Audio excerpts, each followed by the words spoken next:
Gary Nolan has finished his warm-ups to Johnny Bench as the ball goes around the infield. Davy Cash, as always, leads things off for the Philadelphia Phillies. Cash with 3 hits and 9 times up in this series. And again, the Phillies have their backs to the wall. They cannot afford another loss.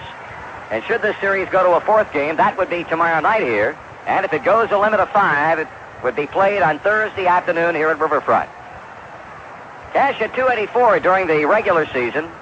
Led the National League in at-bats. Nolan has a sign from Bench. The pitch to him is a fastball in for ball 1. And this game is underway.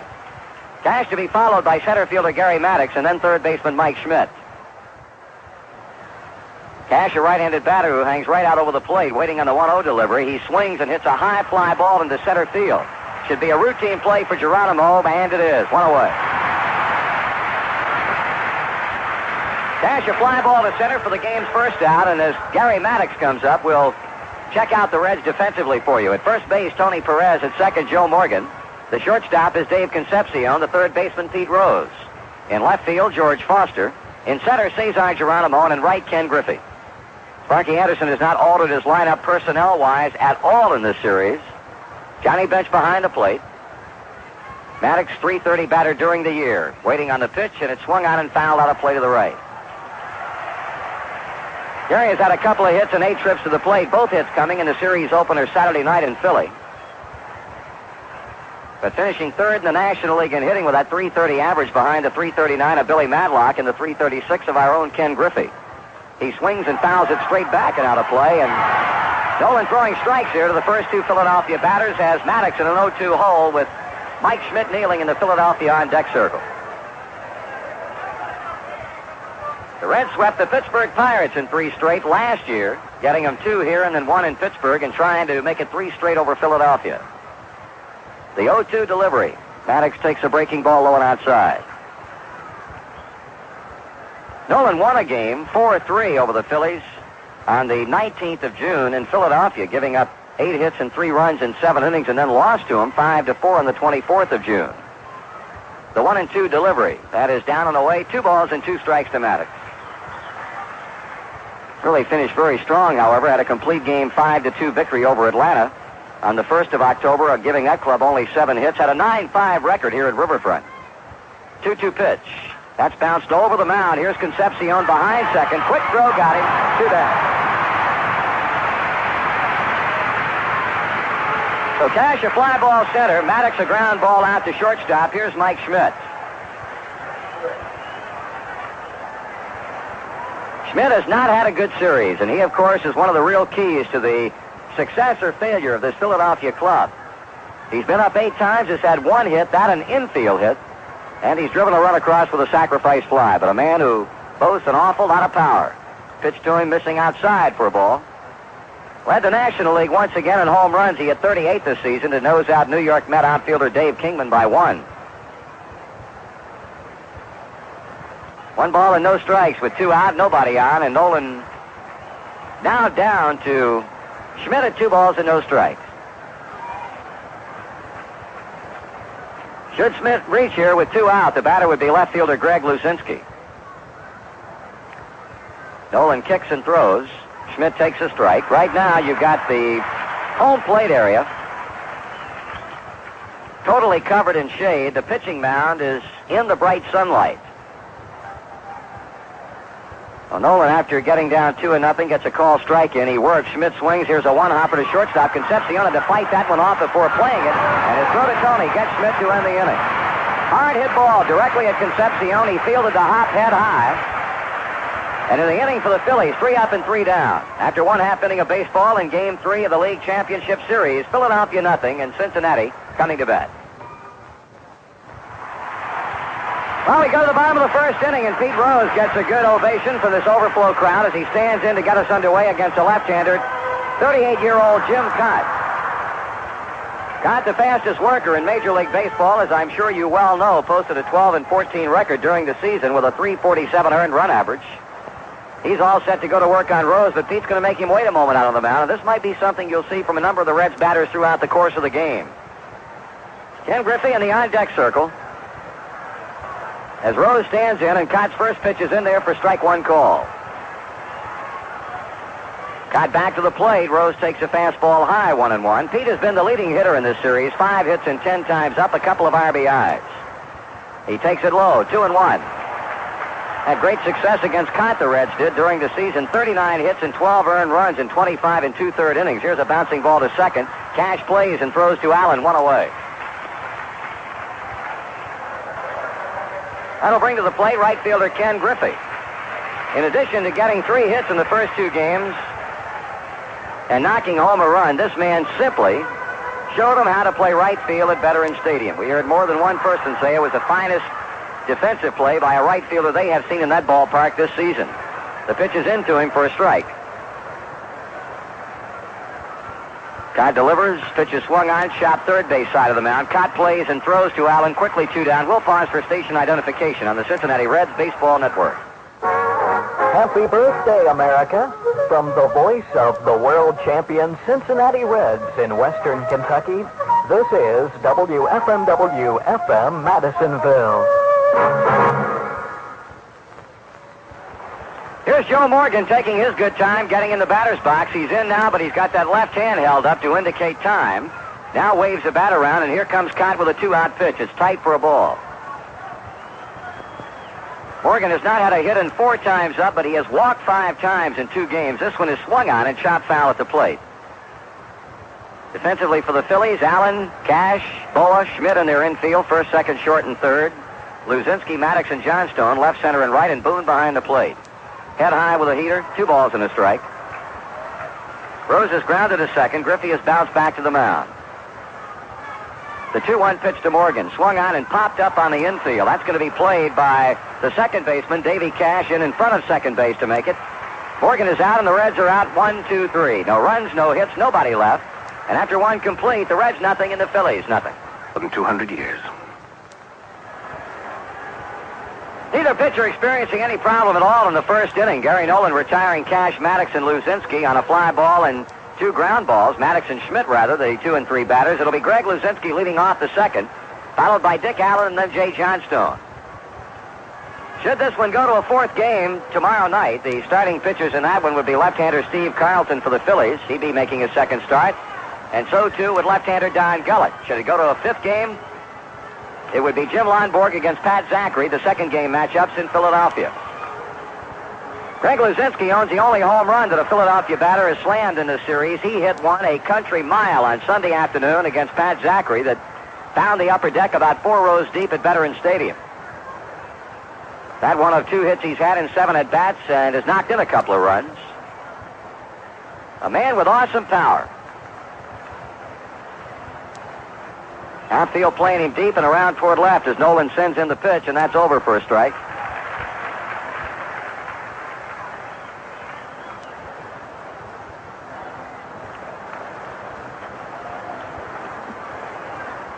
Now the 0-1 pitch to Greg Luzinski, swung on and missed. The change had him way out in front. 0-2 the count. Nolan on the back slope of the mound as he turns his back to the plate. Now comes back on top. And the 2-strike pitch. That is in the dirt and knocked down by Johnny Bench. Gary Nolan, not nearly the worker. We're talking in terms of speed now that Jim Cott is, but he is a fast worker by most standards. Cott, of course, is extraordinary in that degree, but as Joe mentioned, we could have a very, very quick game here today if both pitchers are on top of their performance. Here's a 1-2 pitch, and did he get around on it? It looked like he did, and he did. First base umpire Ed Bargo punches out Greg Luzinski, who tried to hold up on the swing but could not. Marty, that might have been as good a fastball as Gary Nolan has thrown all year. It was an excellent pitch right in on Greg, and had a little mustard on it. 1 away as Luzinski is struck out, and here's Dick Allen. Our plate umpire is Dick Stello. We mentioned Bargo at first, Doug Harvey at second. Terry Tata is the umpire at third base. The pitch to Allen, taken for a strike. On the left field line is Ed Sudol, and on the right field foul line is Jerry Dale. Nolan has retired the first 4 Philadelphia batters to face him. We're 1 out into the top of the second, no score. This one is swung on and hit in the air to center field. Geronimo and Griffey come together, but the Chief will play it, and they're 2 away.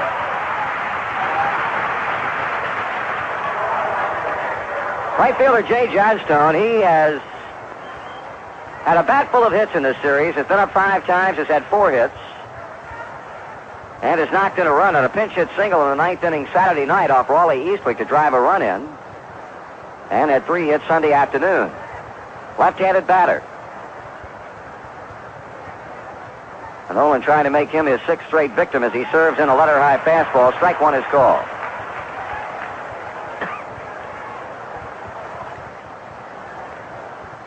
The on-deck batter, catcher Bob Boone, with 2 out. Johnstone bunts, third base side. Rose just has to let that one roll, and that's a base hit. Pushed it right down the line. It refused to go foul. Its course was true all the way down the line, so Johnstone with a 2-out bunt single here in the 2nd that keeps things going for Bob Boone, the catcher.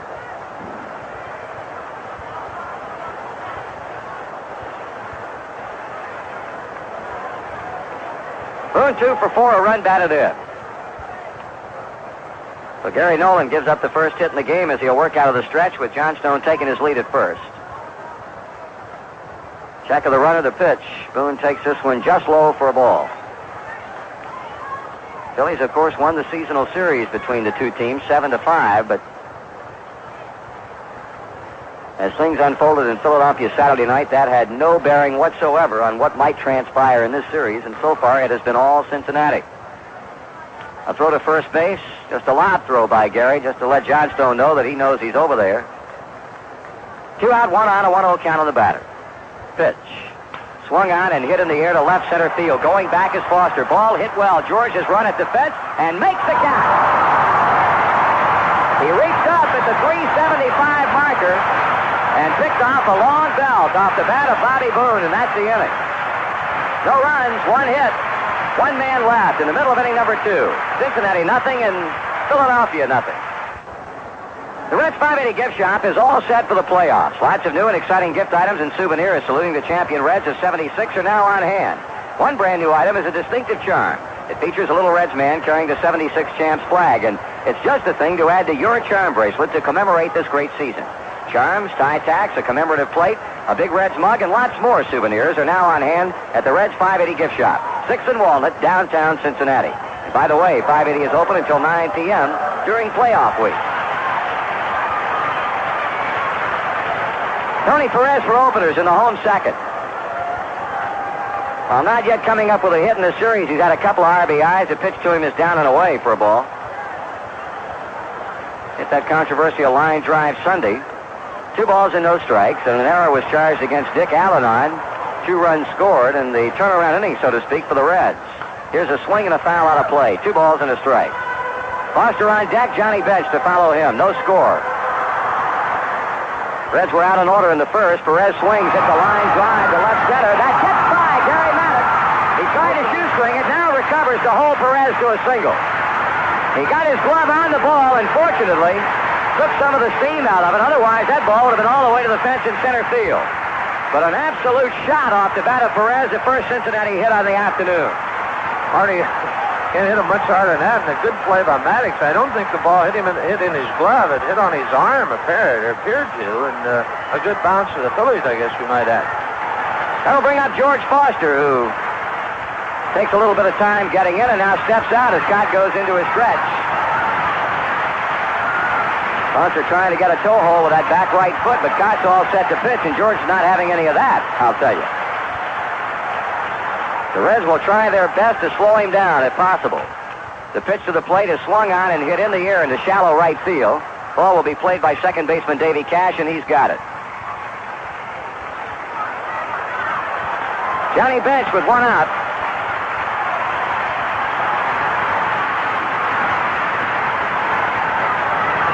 Johnny 3 for 9. Couple of singles, a double, and 9 times up. Plate umpire Dick Stello, when Cott's on the mound, is going to be spending a lot of time this afternoon holding that right hand in the air. Bench is ready, and so too is Cott. Pitch is swung on, hit to the left of Bowie. He's got it, goes to Cash. Quick throw to Allen. That's the double play, and that's the inning. Johnny Bench hits into a 6-4-3 job. The Reds are out in the second. No runs, a hit, and after 2 complete. Cincinnati and Philadelphia, no score. In the third inning, a little shortstop for the Philadelphia Phillies. Larry Boa will start things off, and here to call the play-by-play for you, Joe Nuxhall. All right, Marty. Larry Baugh is 0 for 5 in the 2 games played thus far in the championship series. He's been on a couple of times with walks. Gary Nolan, through the first 2 innings, has allowed just the 1 single, a bunt single by Jay Johnstone with 2 out. In the 2nd inning, he struck out 1, that being Greg Lazinski, leading off the 2nd. Baugh on the year for the Phillies wound up with a .248 batting average, hitting left-handed. He hit .262. Larry with 15 doubles and 9 triples on the year and 49 RBIs. Baugh will be swinging from the left side against the right-hander Gary Nolan. Pete Rose pulled in shallow at third. Tony Perez in a bit at first as Nolan delivers and Baugh swings and hits a 1-bouncer to Morgan. Nolan's going to have to hurry. He gets there in time. Close play. Gary Nolan had to really hustle over there, and apparently Larry Baugh might have stepped on him. And it looks like Gary is all right, but Nolan had to really hustle to get over to the bag as Baugh gets down the line pretty good. And a bang-bang play, first base hit Vargo right on it. Goes up that right hand. A 1 pitch, 1 out here in the 3rd inning for Philadelphia, and here's Jim Cott. Cott had 14 hits and 76 times to the plate this year in the regular season with 8 RBIs, a left-handed batter. Play on Baugh going 4-1. Morgan to Nolan. On away as Nolan delivers to Cott. Jim takes it down, low ball. Nolan 1-0 in championship series play. Fine 129 earned run average. The 1-0 to Cott swung on and fouled straight back. The count evens 1-1. Reds outfield shading Cott around to the left. Nolan checking with bench. Has his sign, and the 1-1 on the way. That swung on to pop up in the infield. Joe Morgan, Dave Concepcion. Morgan calls, and Joe will make the play. Well, so away, and Dave Cash to the plate. Cash leading off the ball game, hit a fly ball to Geronimo in center field. Cash, 3 hits and 9 times to the plate coming into this afternoon's game. One of them a double. Dave on the season, the regular season's play at 284 with a home run, 56 RBIs. Gary into the wind of the pitch. A strike call, a fastball. Right now, the shadows of the lights above Riverfront, just at the mound, a little behind it. In fact, Nolan standing in the shadows. 0-1 the count. Nolan winds and delivers. Cash looks at a curveball against the outside corner. A called strike, and it's 0-2. Nolan looking into center field down behind the pitcher's mound. Now turns, makes his way back to the pitching rubber, and looks into Johnny Bench. Has his sign, the wind, and the pitch. Swung on in the foul tip on a fastball down. Rolling down the third baseline where Pete Rose underhands it to plate umpire Dick Stello. Stello checks it out and gives Nolan another. Now holding, no balls, 2 strikes to Dave Cash.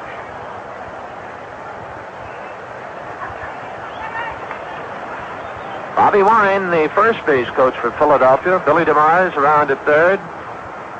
Here's the 0-2 again. Fastball swung on and hit into right center field. That'll be a base hit. Griffey cuts it off. Cash makes the turn and holds it first with hit number 2 off Gary Nolan. Cash's 4th hit in the series. Oh, with 2 away and Cash at first base, that'll bring Gary Maddox to the plate. Maddox bounced over the mound, and Dave Concepcion fielding him behind second base and throwing him out in the first inning. Cash a good lead at first. Nolan the stretch throws over to first, and Cash steps back. Cash stole 10 bases this year, was caught 12 times. Nolan the stretch. And the pitch. Maddox, the bunt out in front of the plate. Bench on it.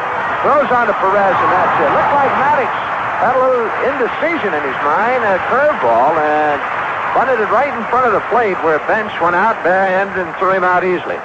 So for Philadelphia in inning number 3, no runs, they get a hit. They're second, no errors, and a runner left on base, and at the middle of the third. The Phils nothing, the Reds nothing. Tasted so good. Red Box. The Reds in the third inning will send up the bottom three in the order: Concepcion, Geronimo, and Nolan. Dave Concepcion, 3 hits and 9 times to the plate here in the first 2 games, one of them a double. Dave has struck out a couple of times and has stolen a base. Phillies throwing the ball around the infield and giving it back now, Mike Schmidt to Dave Cash, and we'll have to hold up. Tell you, if it wasn't for the problems of TV, we'd be in the 7th inning already. All right, we're ready to go, and Concepcion takes a slider at the knees, a called strike. Hot back to the plate, and off-speed pitch is under the knees, 1-1. Jim Cott does not fool around. Concepcion away from the plate, now back in. Cott shakes off a couple of signs, and the 1-1 delivery. Swung on the ground ball, Bullard short has it. He throws on to Dick Allen, 1 away. With 1 out, Geronimo steps in. Cesar, a 125 batting average. He's had a hit in 8 times to the plate.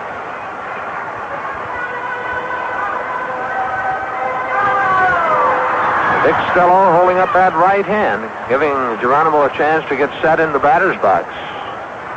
Cott ready to throw.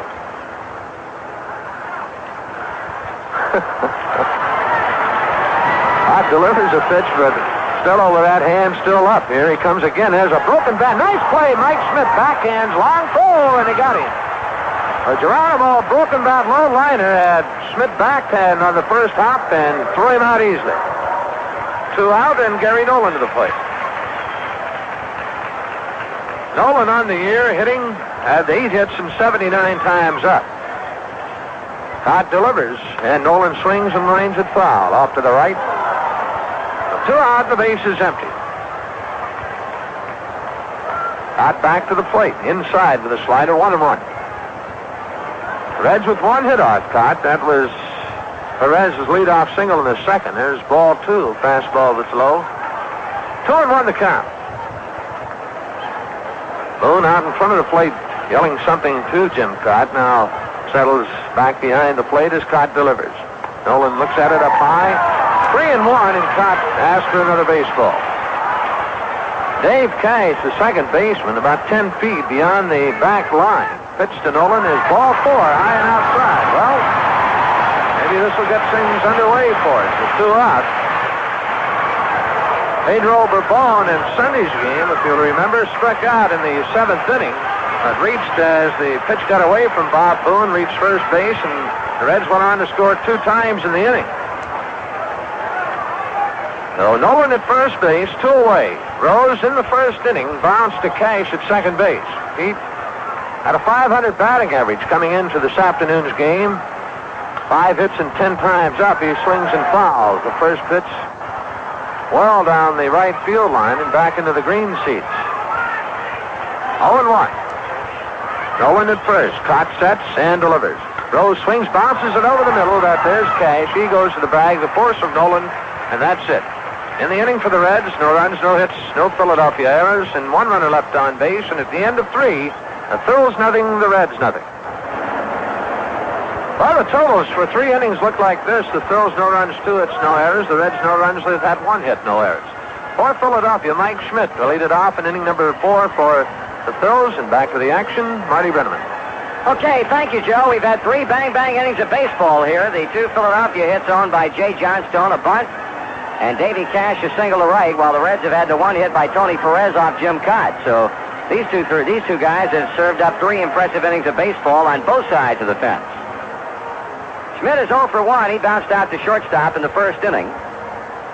Gary Nolan a little bit late getting out to the mound after being a base runner in the third for the base on balls from Cott.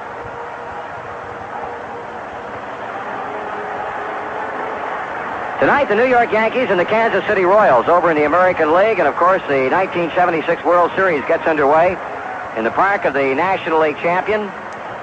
Hopefully that'll be right here Saturday afternoon. It'll be Saturday afternoon and Sunday night for the first 2 games in the National League Park, and then after an off day on Monday, Tuesday, Wednesday, and Thursday of next week, all night games in the American League Park. But right now, the name of the game is beating Philadelphia, and wrapping this thing up, Sparky Anderson not taking anything for granted, even though he has a 2-0 lead in this series. He'd love to sweep him, but he knows that this Philadelphia team, as we pointed out at the top of the show, will be slightly different today, much more loose. Here's a pitch to Schmidt, and it's in for a strike.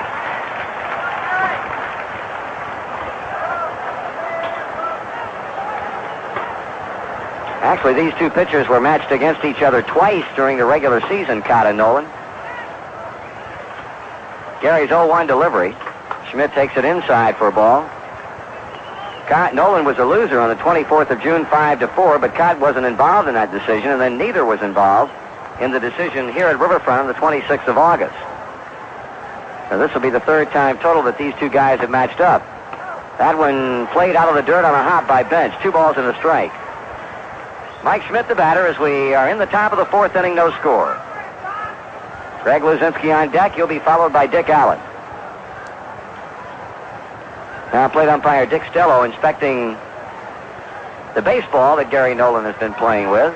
Likes what he sees and sends it on back to the mound. Schmidt waving the bat around. Takes it high, 3-1.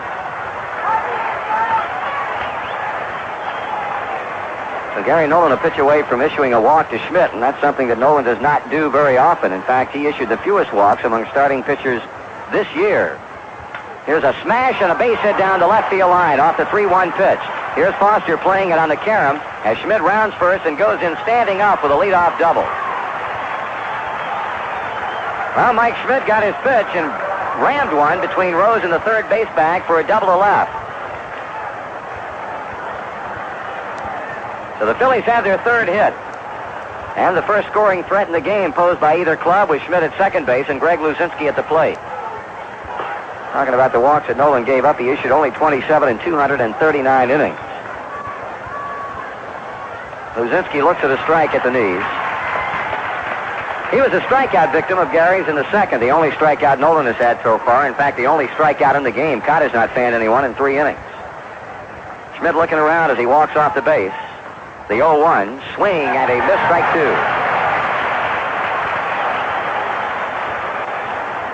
So Gary Nolan puts Greg Luzinski in an 0-2 hole. Phil's trying to get Schmidt in from second base with what would be the first run of the game. We're scoreless in the 4th inning. Nolan has a sign from Bench. He kicks and he throws. Luzinski swings and just taps it foul over toward the Philadelphia dugout.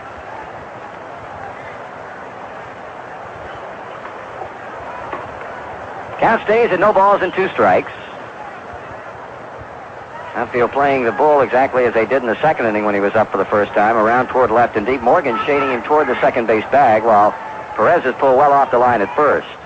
That is hit to right field. Here's Griffey. He'll not be able to get it. It's by him and will score Schmidt. Luzinski comes to second, and the throw will not be in time. He slides safely in, and the Phillies take a 1-0 lead. Back-to-back doubles by Mike Schmidt and Greg Luzinski as Luzinski goes the other way, and that's something you'll not see him do very often.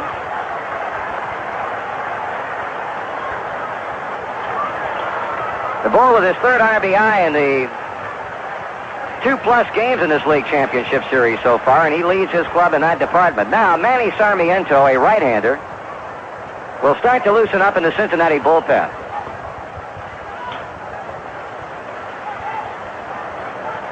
Johnny Bench has been to the mound to talk with Gary Nolan. Dick Allen waiting patiently to hit. Allen a fly ball center his first time up. The pitch to him, swung on and fouled off to the right of the plate, and that ball will carry back into the seats.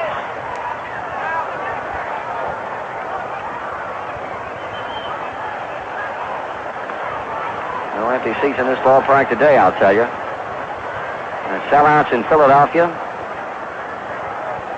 And sellout here in Cincinnati. Nolan working slowly. Now comes to the plate. Allen looks at the pitch high. 1 ball and 1 strike. Schmidt with a double down the left field line to begin the inning. Luzinski with a double to right field, making it 1-0. From Nolan to Allen, 1 ball and 1 strike. The pitch. That is hit to right, and going back on it, Griffey now will come in to make the catch. Luzinski tags. Here comes the throw, and it is going to be offline as Luzinski goes in standing. We'll pause again for station identification on the Cincinnati Reds Baseball Network. The 1976 National League playoffs. is the voice of Madisonville sports. 93.9 on your dial. WFMW-FM, Madisonville. Philadelphia has scored one here in the fourth inning. They've got a potential second run 90 feet away, and Greg Luzinski in the Cincinnati infield now is going to be playing in the left-handed batting Jay Johnstone, who had a bunt single down the third base line in the second inning. Nolan's pitch, and Johnstone with a take, a strike.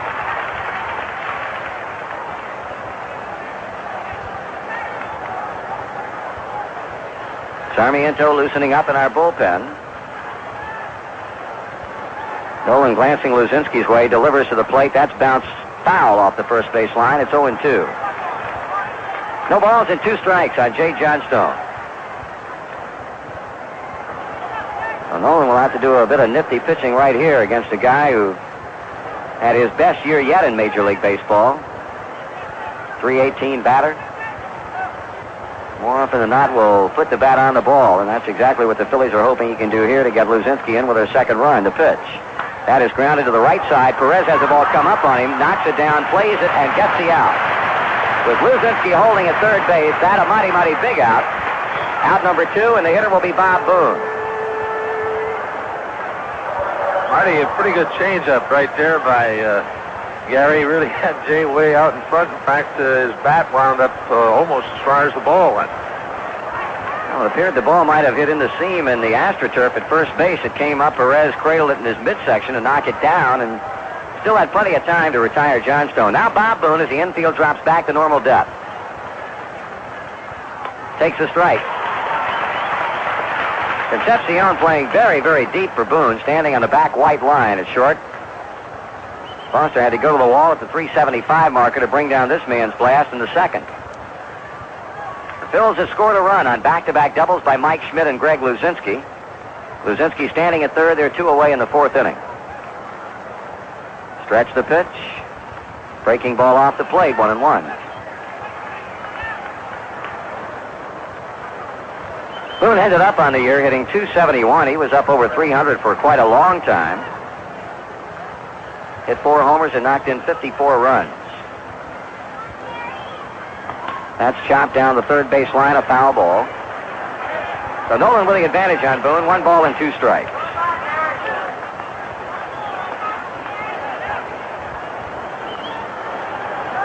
Run on 4 hits for the Phillies. No runs and 1 hit for Cincinnati. Nolan now back on top of the pitching mound as Boone steps into the batter's box. 1 ball and 2 strikes. Boone swings and pops it up outside of first base. Johnny Bench coming over to the near end of the dugout to make the catch. That retires Bob Boone, and that ends the inning. But for Philadelphia, 1 run, 2 hits, 1 left. After 3.5, the Phils won, the Reds nothing. Mid-season sales office. Well, it's a 1-run lead for Jim Cott to work with as we go to the bottom half of the fourth inning. Reds have had only the hit by Tony Perez. Cott has walked 1. Gary Nolan, they have been the only 2 Cincinnati base runners. Ken Griffey, who bounced out to the mound in the first inning, will lead it off.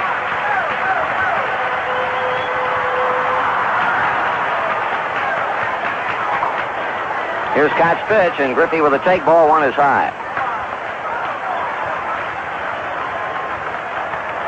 Kenny steps out of the batter's box. Cott all cocked and ready to go. And the pitch. Swung on and bounced foul at first base. Just foul and on down past the Reds bullpen. 1 ball and 1 strike.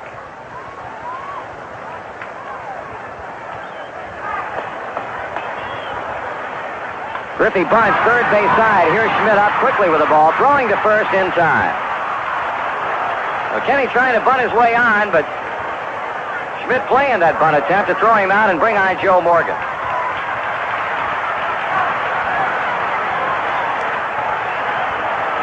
Morgan a pop out to Davy Cash in the first inning.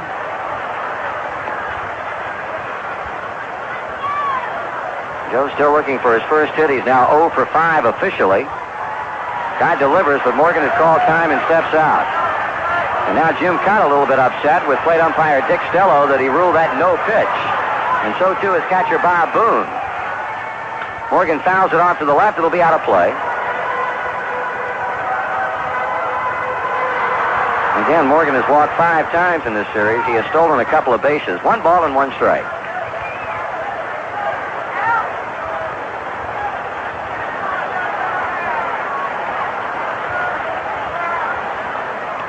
That's a strike. Morgan with a take, and he's behind at Jim Cott. 1 ball and 2 strikes. Joe calling time, now steps away. Jim Cott can be a very great distraction.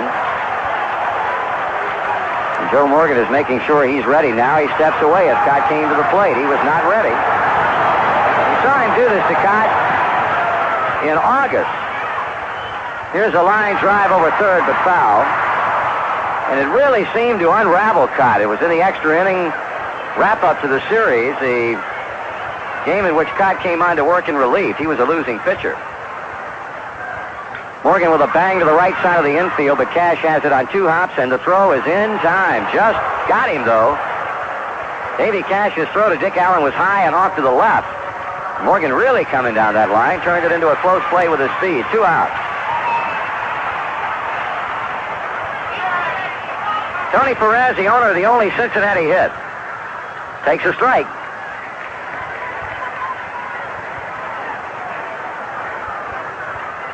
That's an off-speed pitch that stays up high and outside. 1-1.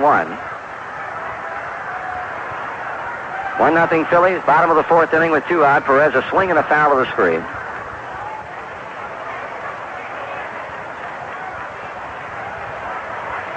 One and 2 the count on first baseman Tony Perez.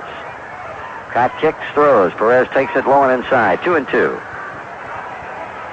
That's also an excellent control pitcher. He walked only 32 in 227 and 2/3 innings. Foul ball.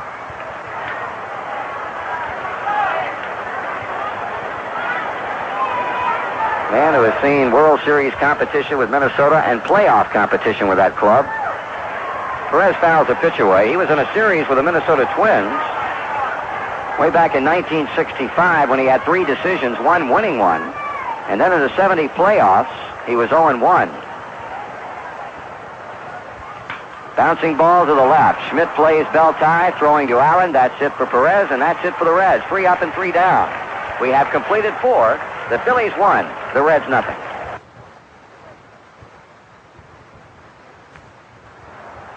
Philadelphia got to Gary Nolan for a run in the last inning. The only run so far scored in this 3rd game of the 1976 League Championship Series. Larry Boa, Jim Cott, and Davy Cash is how they'll line up in the Philadelphia 5th inning.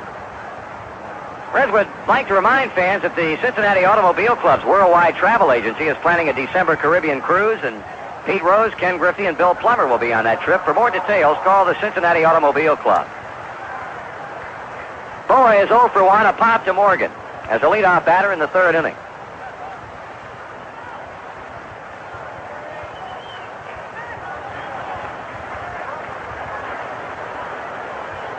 Pitch is cut on and fouled straight back and out of here.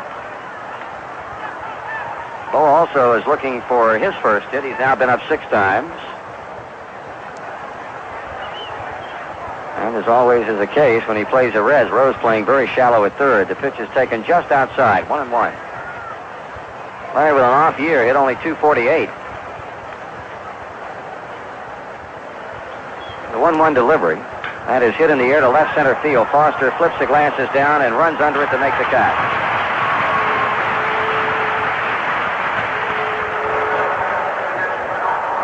Here's Jim Cott. He, like Boa, popped out to Morgan. First time up today. Philadelphia scored in the 4th inning on back-to-back inning opening doubles by Mike Schmidt and Greg Luzinski. Nolan to Cott. Swung on and popped up. Probably will be Johnny Bench's ball to play off the first base foul line. Perez is there, and look out! The ball goes off somebody's glove. Now Tony Perez and Johnny Bench with a mix-up. As they bang together off the first base foul line, the ball comes free. Now, Marty, that's the pitcher's fault, and I think Gary realizes he has to be right there and letting them know who's going to take it, either John or Tony. And I don't think Gary was saying anything, and it's really Gary's fault of the mix-up. Well, they've scored an error on Tony Perez.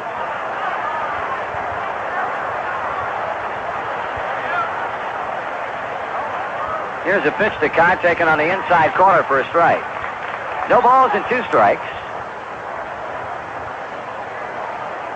Not a bad hitting pitcher by any means. He has 14 career home runs to his credit.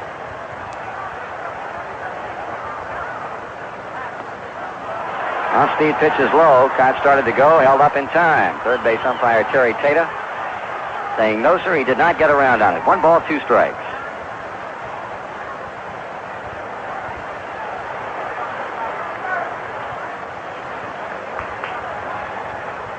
Nolan will try to put him away with this pitch, but misses down and in. 2-2.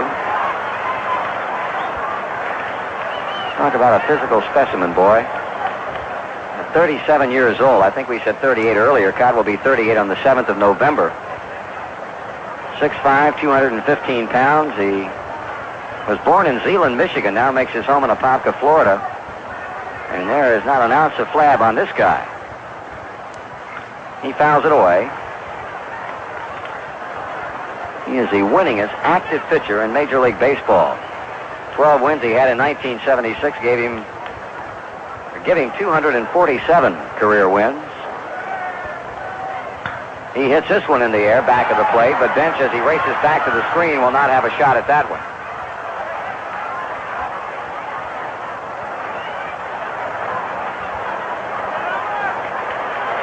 Cott with a holding count of 2-2. With Davy Cash on deck, 1 out.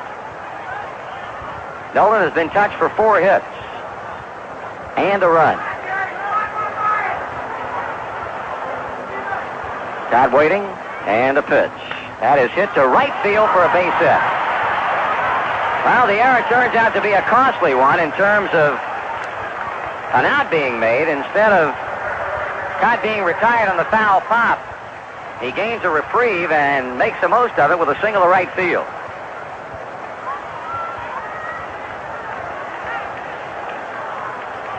So now we'll go back to the top of the Philadelphia batting order for Davy Cash. Cash is fly to center. He is single to right.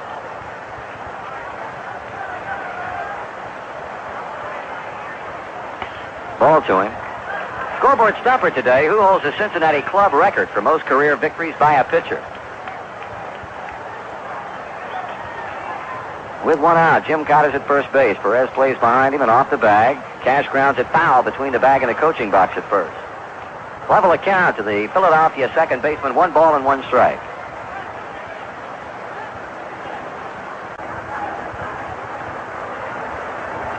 Nolan trying to wrap it up for the Reds in 3 straight. Philadelphia trying to bounce off the match after losing 2 games in their home park. Ground ball to shortstop. Here's Concepcion to Morgan. Here's Morgan to Perez. That's a double play. Second twin-killing turn in the game. First by the Cincinnati infield.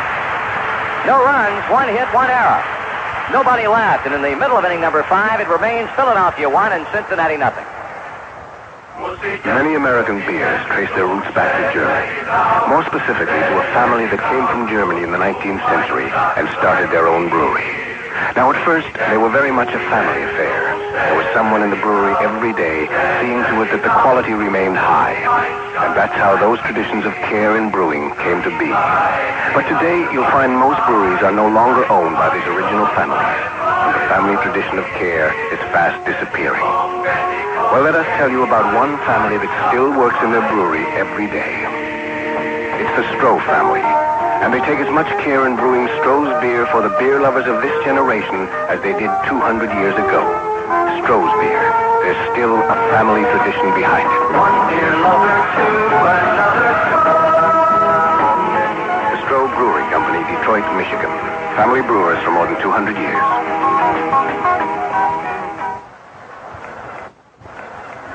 Well, the man who holds the Cincinnati Reds club record for most career victories, the late Eppa Rixey, who won 179 games for the Reds from 1921 until 1933. And, of course, as we mentioned at the top of the broadcast today, Mrs. Eppa Rixey, wife of the late, great Reds pitcher, is on hand and threw out the ceremonial first pitch. Well, Jim Cott, after wiping himself dry in the dugout, working up a sweat, back on the mound now, just got there and is loosening up chores to Bobby Boone. It's going to be Foster, Bench, and Concepcion. Hopefully more for the Reds here in the 5th inning. Saw these two clubs slug it out during regular season play, but that so far is not happen in this series.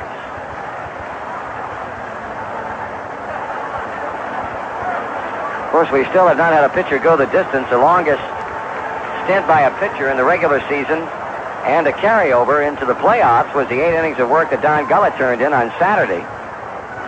Cott went into the 8th inning of an earlier game here against the Reds, but was not able to finish. And the regular season was simply a hitter's 12-game series, but we've seen some fine pitching, predominantly from Cincinnati hurlers so far here. Foster pops to second base. He's 0 for 1. Cott has pitched 4 innings of one-hit baseball and leads 1-0.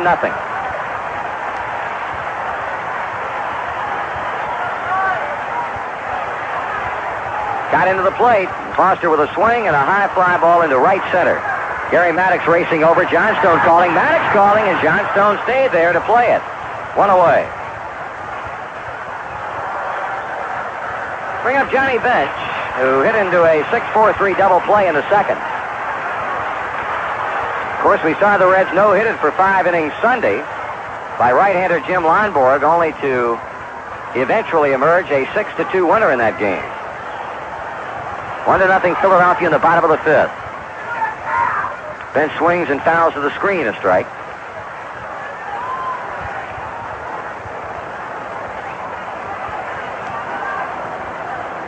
Inside, 1 ball and 1 strike. Always a festive air in Cincinnati for the playoffs and the World Series. 2 balls and a strike. Got banners up all over town, downtown area, a hubbub of activity, and well, we hope that'll also be the case come Saturday and Sunday of this week. Bench ahead, 2-1. Cott having trouble picking up Boonsign. Now gets it. Bench with a swing and another foul ball. Johnny apparently a little bit upset with himself. Maybe that was the pitch he was looking for. 2-2. Cott rolling along with a one-hitter. Misses, and boy, he wanted that one. Pitch a bit out away from Bench, and in the eyes of Dick Stello, it was not in the strike zone. So 3-2. Payoff pitch.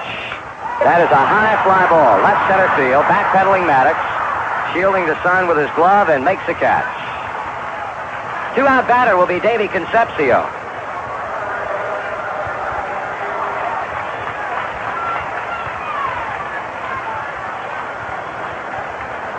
David bounced out to Boa as a leadoff hitter in inning number 3 this afternoon. High fastball for ball 1.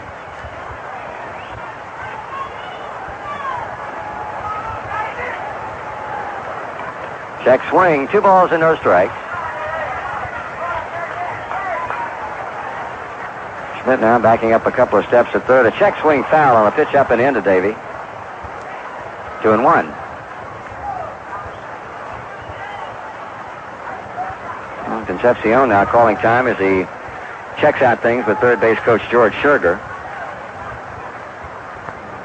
In the box, levels a bat. Here's a pitch. Swung on and a bouncing ball to short again. Boa digs it out and comes up throwing, and that's the inning. The Reds are out 1-2-3 for the 3rd time in 5 innings in this game. And at the end of 5 complete, it's a Phils 1, the Reds nothing. With Joe Nuxhall, Marty Brennaman back at Riverfront Stadium here in Cincinnati as we move on to the top of the 6th inning. Phillies getting a run in the 4th inning, and that has been the extent of the scoring. Right-hander Gary Nolan against left-hander Jim Cott. And except for that 1 inning that Nolan had to suffer through, it has been excellent pitching by both starters. To lead things off for the Phillies, it'll be center fielder Gary Maddox. Has twice been thrown out on balls hit in the infield. A ground ball to short in the 1st, and in the 3rd tried to butt his way aboard. And was gunned down Johnny Bench to Tony Perez.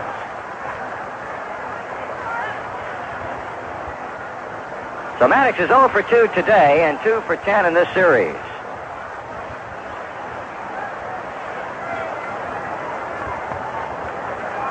Right-handed batter waiting on Gary Nolan. Pitch is cut on, foul ball. That'll find its way to the Philadelphia dugout. Well, the American League Series now is short of going no less than 4 games. The Yankees win the first when Kansas City came back to take the second one Sunday night. Here's a grounder to short. Concepcion on to first. 1 away.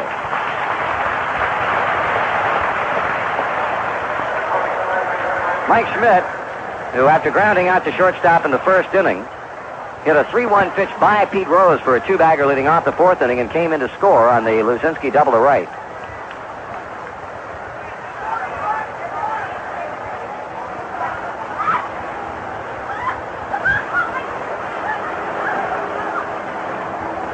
Strike is called. Mike Schmidt, we pointed out, led the league again in home runs this year with 38. The third straight year he's done that, becoming the first National League player to lead the league in home runs 3 straight years since Ralph Kiner did it. Breaking ball, hammered over third for a base hit. Let's see if Schmidt will try to go to second. Foster comes up firing, and Mike will have to settle for a single as he took the big turn and quickly scampers back into the bag.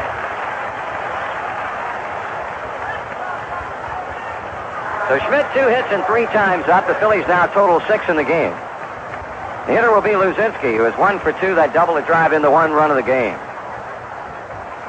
I'd like to send along our best today to Reds fans listening on WGNT in Huntington, West Virginia, WBBY in Columbus, Ohio, and WKPT in Kingsport, Tennessee.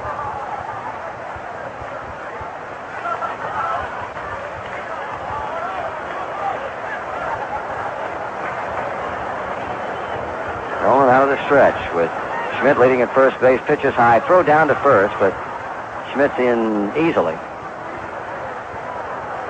I imagine Mike's got a whole lot of supporters up from Dayton witnessing his play today. Infield looking for the ground ball. The 1-0 to Luzinski misses outside, ball 2.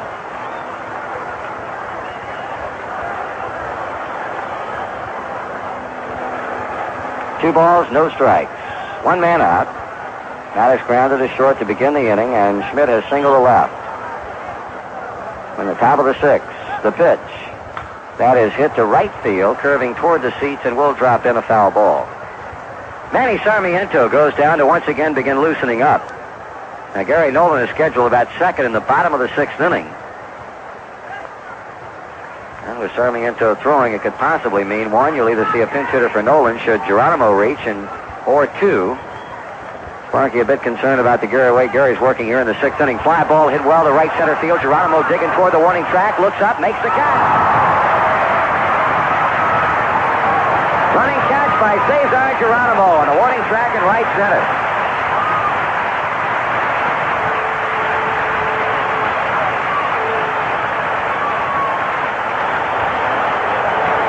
Two away, and he had to go a long way for that ball. Here's Dick Allen, who has flied to center and flied to right field.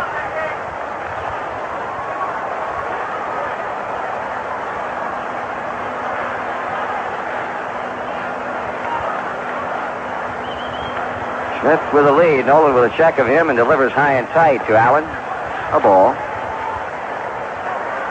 Focal point of much of the controversy on this Philadelphia club this season.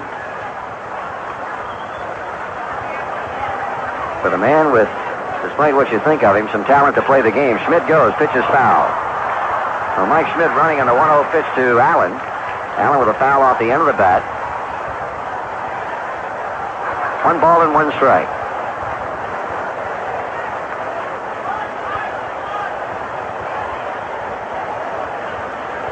J. John Stone swinging the bat. He'll be up next. Sarmiento continues his deliberations in the Reds bullpen as the Phillies lead Cincinnati 1-0 in the 6th. Allen takes this one down and outside as Vince makes a pickup out of the dirt. Ball 2 and strike 1.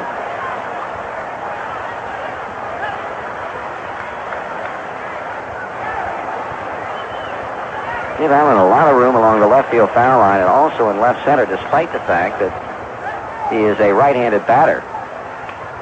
Geronimo shading him toward the right center field gap, and Griffey playing him deep and straight away and right.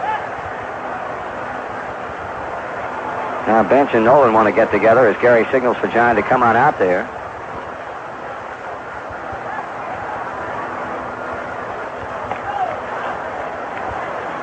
Dick Allen waiting at the plate with a count of 2 balls and a strike. Leading breaking up. Gary in almost perpetual motion today. Walking around that mound, windmilling his right arm. Now studies a sign flashed by Bench. Comes set, throws to first. Schmidt is back.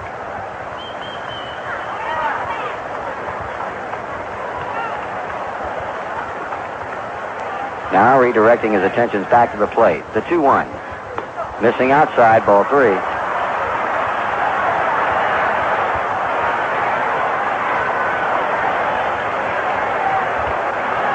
Yeah, he's given up 6 hits in as many innings, but to his credit, the Phillies have been able to get to him for only 1 run.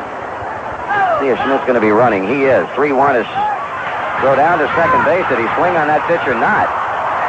Now let's see what the third base umpire, or first base umpire says. Ed Bargo says no. It looked like Allen might have gotten around. Bench threw down to second, but it's ball 4. So the Phillies have 2 men on with 2 out to bring up Jay Johnstone.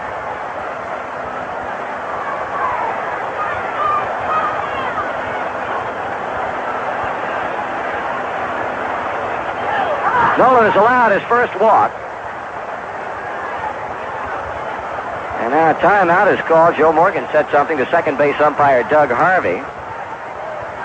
And is running into the dugout apparently to get a new glove, but let's see if that's the case. Marty's going to change spikes. I don't know if he might have broke a cleat or what, but he saw the bat boy with a new set of shoes for him, and what happened to those, we don't know.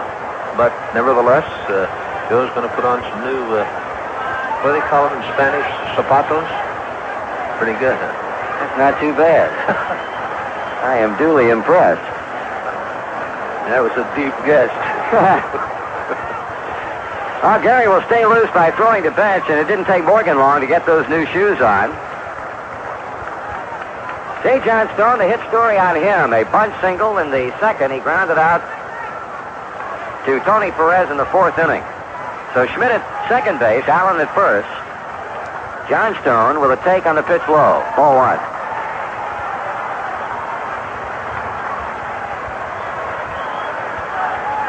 Billy DeMars and Bobby Wine, the coaches for the Phillies. DeMars third, Wine first.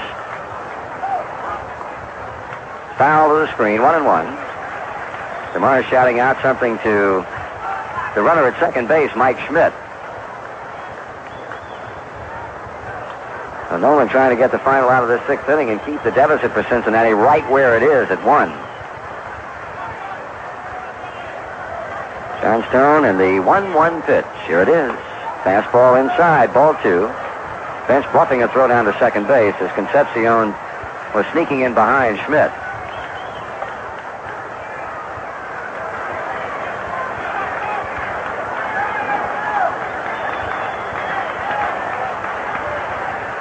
Nolan with a pause. He delivers. Johnstone takes this one inside. All of a sudden, Gary Nolan having a bit of a problem finding that strike zone. He walked Dick Allen on a 3-1, and now he's 3 balls and a strike on Johnstone. Should he walk, it would be Bob Boone up with the bases loaded. And Johnstone already on the 3-1 pitch. It swung on and popped up back of the plate, but no play for Johnny Bench.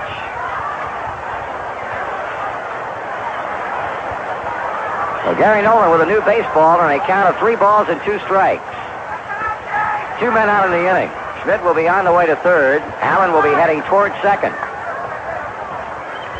Nolan taking his time on the back of the mound, rubbing up the baseball. Oh, a big pitch coming up right here for Nolan and the Reds. Johnstone and the Phillies. 3-2 delivery.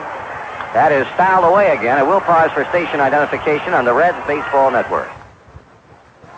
With 30,000 watts of power, this is WFMW-FM Madisonville, voice of the world champion Cincinnati Reds in Western Kentucky.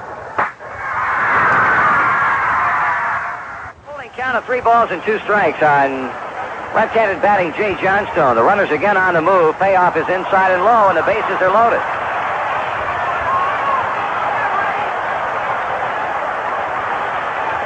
Uncharacteristic for Gary Nolan. But he has given up back-to-back 2-out walks to Allen and Johnstone to bring up Bob Boone. Boone had a fly ball that Foster caught in deep left center in the second and then popped out to Johnny Bench for the final out in that Philadelphia scoring 4th. Nolan will go from the stretch. High and inside. A ball.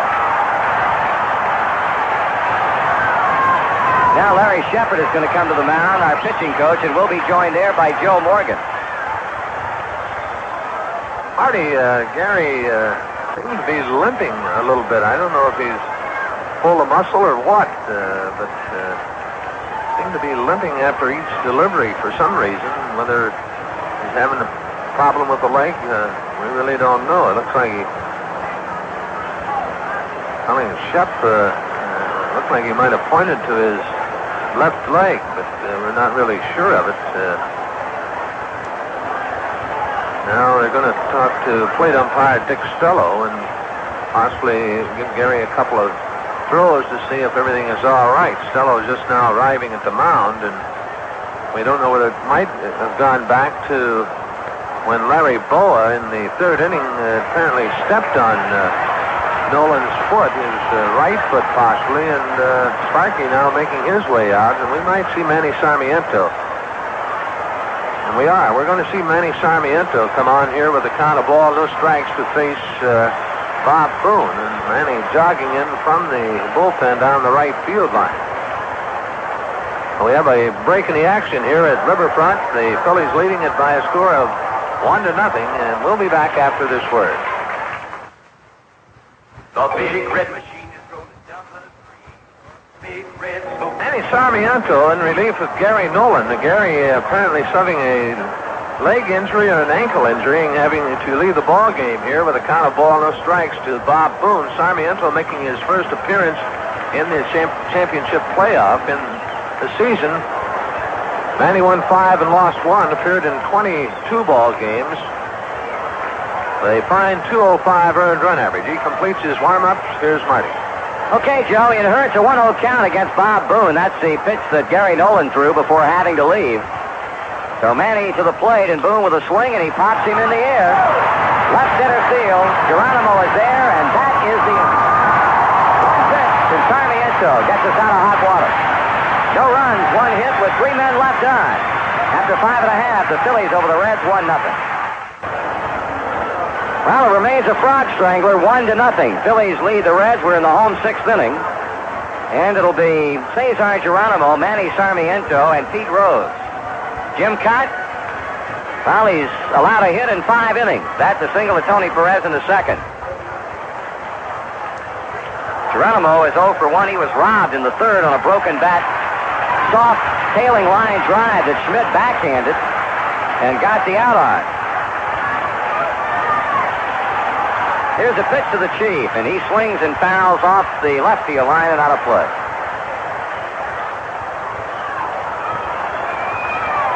Attendance here today, 55,047. 55,47 on hand.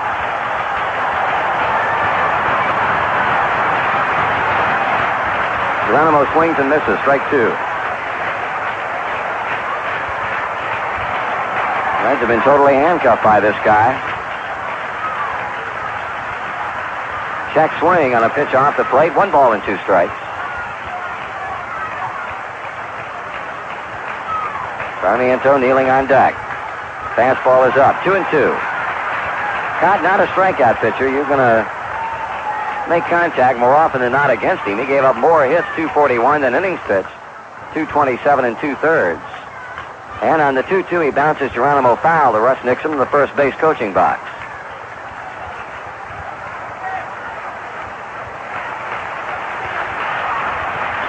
Got ready. Geronimo strikes out swinging on a high inside fastball. That's the first strikeout for the Philadelphia left-hander in the game. Sarmiento will hit for himself.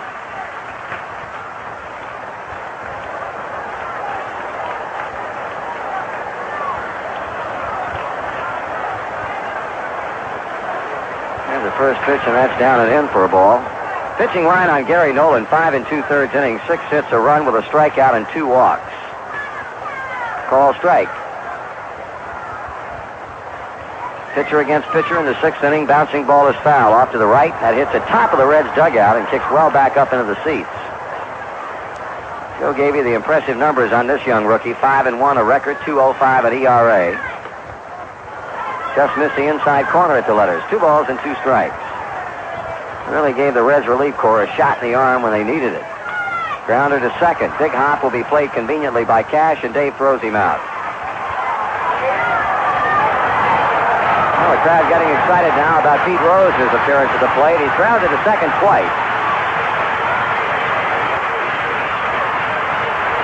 First player in the history of the National League ever to lead the league in runs scored in doubles 3 consecutive years.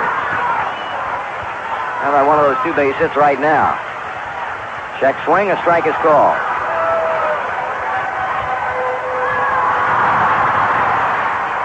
One nothing Phillies, home 6th inning. Rose looks this one into Boone's mid. It's down and into him, 1-1.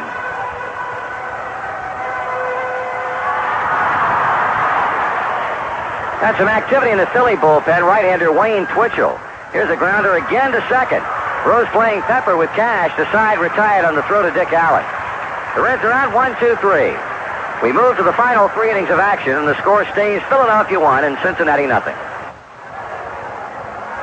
Manny Sarmiento will be beginning his first inning after coming on to retire Bob Boone in the 6th inning to leave the Phillies with the bases loaded. It's going to be Larry Bowe to lead off, and back to call the action for you. Here's Joe. All right, Marty. Bowe for 2. He grounded to Morgan. Morgan throwing to Nolan in the 3rd inning when Gary might have pulled the groin. Then in the 5th inning, hit a fly ball to Foster in left field. Ron Reed starts throwing down in the Philadelphia bullpen. Manny Sarmiento came into the game in the 6th inning with a count of ball, no strikes to Bob Boone, threw 1 pitch, and Boone sent it into center field to Geronimo to retire the side. Bowe, left-handed batter, switch hitter.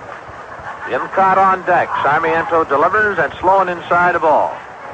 Phillies leading 1-0. They've had 6 hits in the ball game, all of them coming off Gary Nolan. Gary walked 2, struck out 1. The 1-0. That's high and inside. 2 balls, no strikes to Bowe. Rose in shallow at third. Bowe, a fine bunter. Manny, the 2-0. That's ball 3. 3 balls, no strikes to Larry Bowe, leading off here in the 7th inning.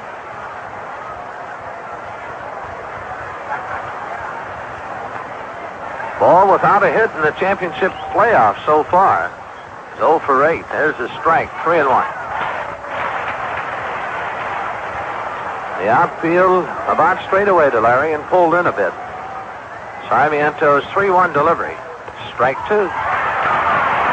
Full count now to Larry Bowe as Pedro Bourbon heads to the Reds bullpen to start throwing. Sun right now, right in the pitcher's eyes on the mound. And he has the sign from bench and the payoff on the way. That's low and inside, ball 4. Now Larry Bowe draws a leadoff walk here in the 7th against Manny Sarmiento. And Bowe led the Phils in stolen bases this year with 30. Jim Cott will be the batter. Cott popped out to Morgan in the 3rd inning, and then after his pop-up was mishandled by Perez and Bench. In the 5th, single to right. He owns one of the 6 hits in the ball game. Cott, a left-handed batter. Bowe off the bag at first. Sarmiento has his sign to stretch. And Scott squares to bunt and does first base side. Perez picks it up, throws to Morgan, and moving on to second base is Larry Bowe. So a good bunt by Jim Cott. Play going 3-4. Bowe now at second base with 1 away, and Dave Cash to the plate. Cash 1 for 3. Fly ball to center in the 1st, single to right in the 3rd, and grounded into a 6-4-3 double play in the 5th. Ron Reed in the Philadelphia bullpen. Pedro Bourbon in the Cincinnati bullpen. Sarmiento the stretch. Checks Bowe at second, delivers, and Cash looks at it, a strike on the outside corner. Reds outfield for Cash around to the right. A lot of room down the left field line. Sarmiento to the belt. His pitch. That's inside. 1-1. Cash was up 666 times this year. That led the National League. A 1-1 on the way. Swung on and hit well to left field. Going back, Foster has room, and at the edge of the warning track, hauls it in. Dave Cash hit the ball pretty good out left field way, and George makes the easy catch. 2 away now, and Gary Maddox to the plate. Maddox 0 for 3. Grounded to short in the first inning, and then a bunt attempt in the third in front of the plate where Bench picked it up and threw him out, and then grounded to Concepcion again in the sixth. A 2 away now. Sarmiento delivers, and Maddox swings, pulls it down the left field line, a base hit. That'll score Boy easily. Maddox on his way to second. He's in, standing with a double, and the Phils lead it 2-0.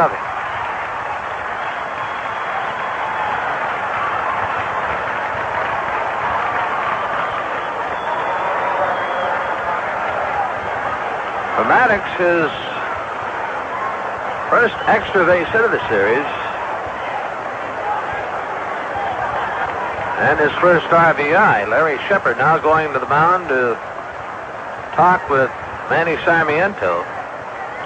Mike Schmidt, the batter, and Mike 2 for 3 after grounding to short in the first, double to left in the fourth, and single to left in the sixth. He scored the first Philadelphia run. Shepard, a short meeting, now heads back to the Reds dugout. Borbone throwing in the Reds bullpen, and Ron Reed continues to throw in the Philadelphia bullpen.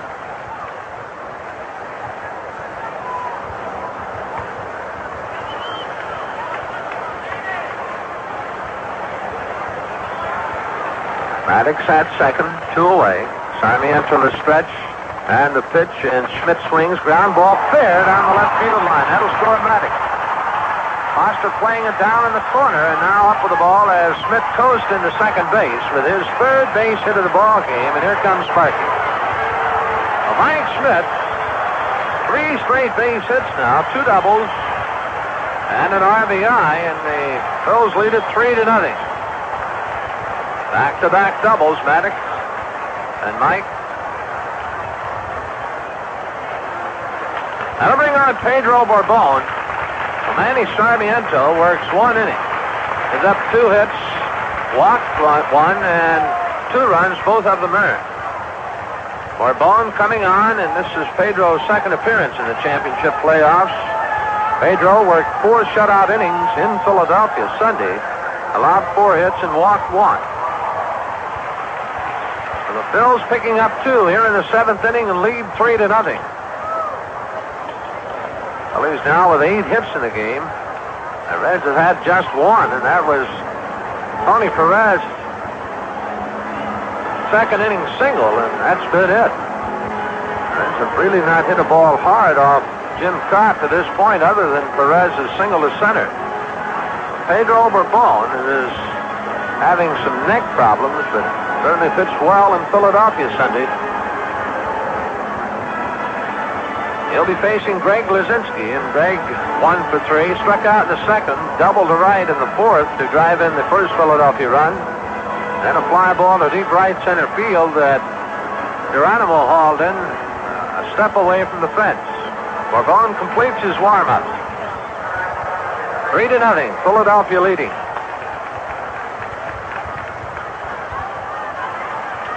Pedro on the season.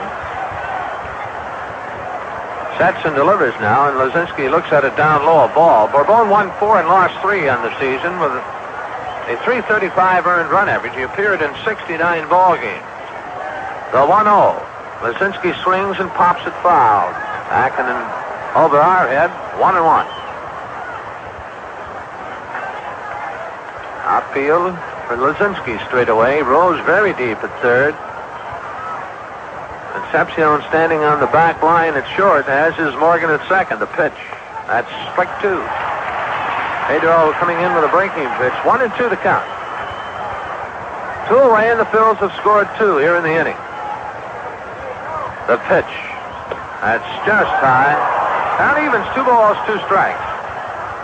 Phils scoring the runs after 2 are out. A walk to Bohr, sacrificed by Cott. Cash a fly ball to left, and then the doubles by Maddox and Schmidt. Pitch swung on, hard ground ball.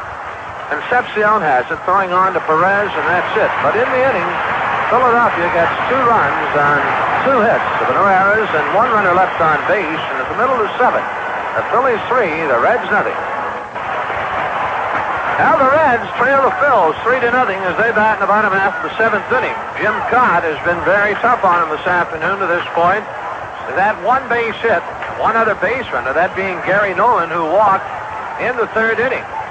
Since then, Cott has retired 10 straight batters. Jim has struck out 1, has walked 1. The 1 hit belonging to Tony Perez, and that's coming in the 2nd inning. Manny Sarmiento in relief of Gary Nolan, giving up 2 in the top of the inning. Ken Griffey, Joe Morgan, Tony Perez, and more we hope here in the 7th inning. Griffey 0 for 2. He tried to bunt in the 1st inning. Cott fielded and threw him out, and then grounded to 3rd in the 4th. Cott delivers, Griff swings, bouncer up the middle, backhand to Cash is thrown, not in time. Kenny Griffey, with that great speed, beats the throw by a half step, and we got something going. 2nd hit for the Reds off Jim Cott.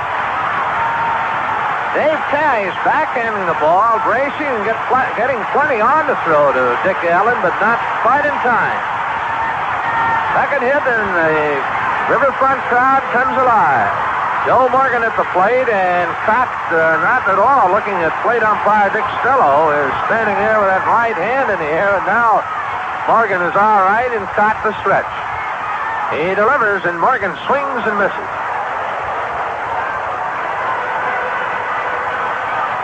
0-1. Griffey off the bag at first. Cott ready. He delivers. That's just off the plate, and the count evens 1-1.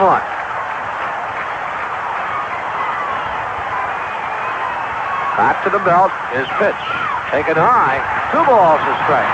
Ron Reed throwing in the bullpen, and should Morgan walk, we'd almost bet that Danny Murtaugh would make a change with the middle of the lineup all right-handed. There's ball 3. 3-1 now to Joe Morgan.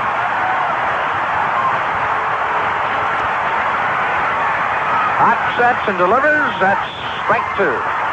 Full count to Joe. The set, the pitch. That's swung on and foul. Joe 0 for 2. He popped out to Cash and is grounded to Cash at 2nd base. Morgan in the series looking for his first hit, and that's high and inside the next pitch, and the first 2 are on. Now let's see what Danny Ozark does now. 2nd walk issued by Jim Cott. Ozark on his way to the mound, and we'll pause for station identification. This is the Cincinnati Reds Baseball Network. Happy birthday, America.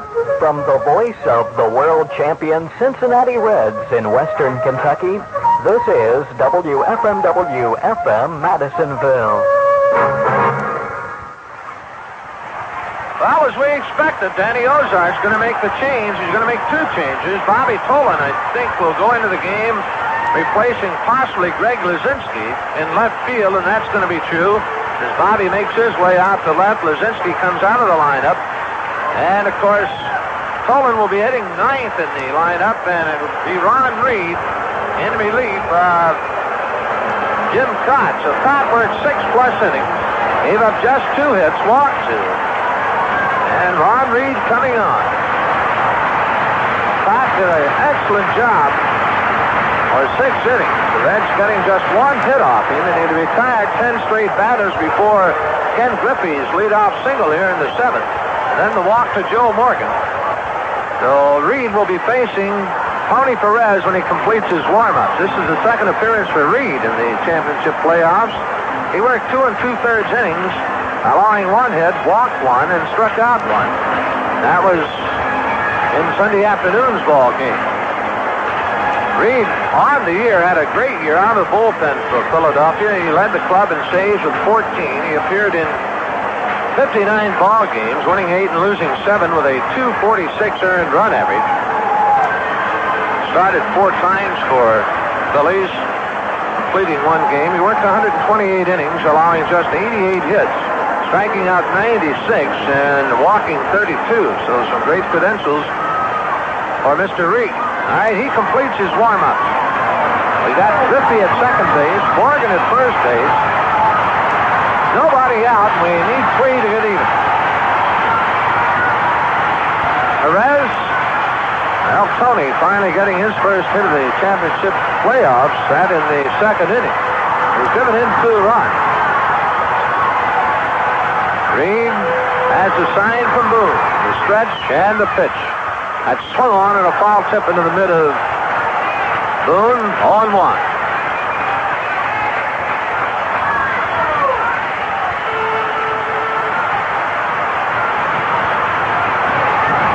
The stretch by Reed. Checks the runners, delivers. That's a slider swung on and bounced foul to the Cincinnati dugout. Well, Ron Reed quickly out in front of Tony Perez. No balls, 2 strikes. Now Tug McGraw is heading to the Phillies bullpen to start throwing. Left-hander.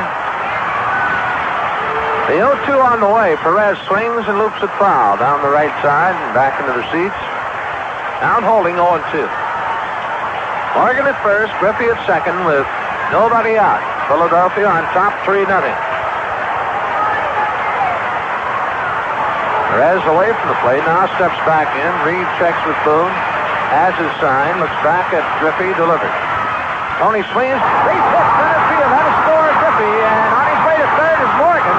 And Maddox throws to second base. Well, the Reds are on the scoreboard. It's a 3-1 game. Runners at first and third, nobody out. And George Foster the batter.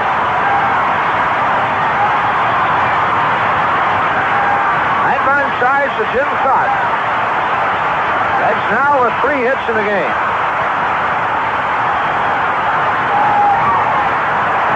Perez at first base. Foster 0 for 2.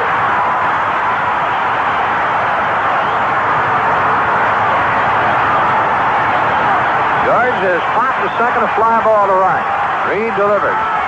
Foster swings and pops it foul. Off to the right. Back into the blue seats. 0-1. George led the major leagues in RBIs this year with 121. Reed to the belt. He delivers. That's high and inside, and the count evens 1-1. Johnny Bench on deck. 3-1 to score. Morgan at third. Perez at first. Reed, a slow worker, has his sign. He delivers. That's a breaking pitch swung on and missed by George, and it's a ball, 2 strikes to George Foster.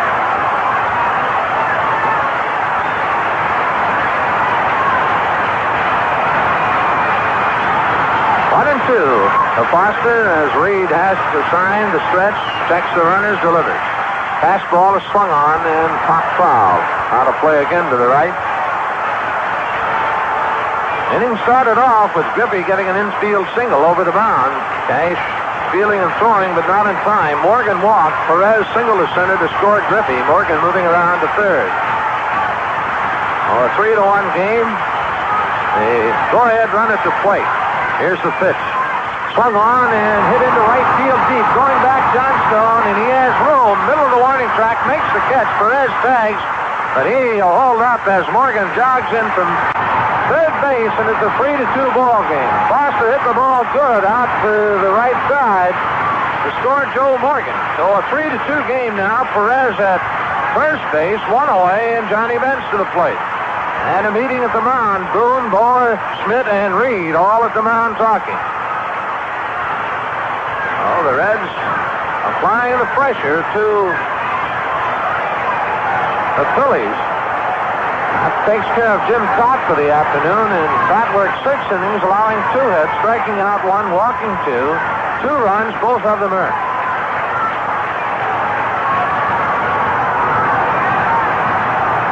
All right, Reed ready with his first pitch to Bench. That's a change swung on and missed, a snap throw to first, but Perez steps back. Phillies 3, Reds 2, 7th inning. Perez at first base, 1 away. 0-1 the count to Bench. Reed sets and delivers. Fastball misses low and outside, 1-1. Dave Concepcion on deck. Phillies getting their runs, 1 in the 4th, 2 in the top half of this inning. The pitch, low and outside. 2 balls, 1 strike now to Johnny Bench. Well, the crowd sitting quietly most of the afternoon, but certainly have come alive here in the inning. 2-1 the count. Reed delivers. Bench takes. Ball 3. 3 balls, 1 strike to Johnny Bench.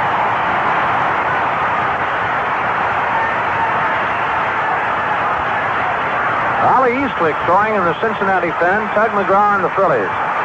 The 3-1. That's ball 4 down low, and Tony Perez moves on to second base, and Reed not happy with that call as Bob Boone again heads to the mound to talk with Ron Reed. And now the tying run at second base. A go-ahead run at first. Concepcion will be the batter as Boone is still at the mound talking with Reed. Cash comes in, and he has a quick word with Ron Reed.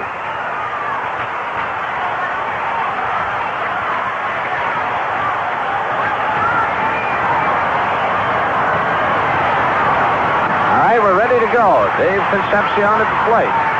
A pitch to him. He takes a strike, a fastball. Dave 0 for 2. Both times up has grounded the ball at shortstop. Read the stretch. The pitch. Swung on and popped up. Dave Cash stepped behind the line, makes the play, and pull away now, and it'll be up to Cesar Geronimo, and let's see what Danny Murtaugh or Danny Ozark might do here. Looks like Reed will stay in there. Oh, with 2 out, Perez at second, and Bench at first. Danny Ozark heads to the mound. And we'll see what Danny will do with Geronimo at the plate.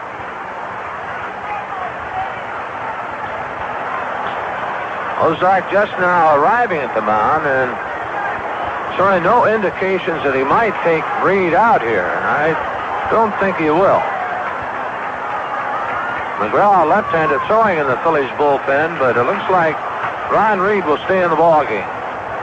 The meeting breaks up. Ozark heads back to the Philadelphia dugout, and Reed will be facing Cesar Geronimo.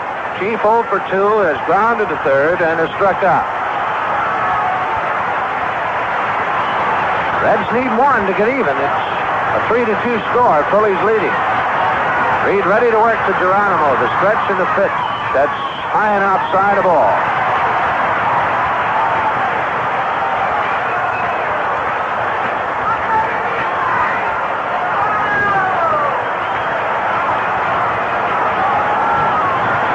A 1-0 on the way. Geronimo swings on it and fouls it straight back. Count evens a ball, a strike.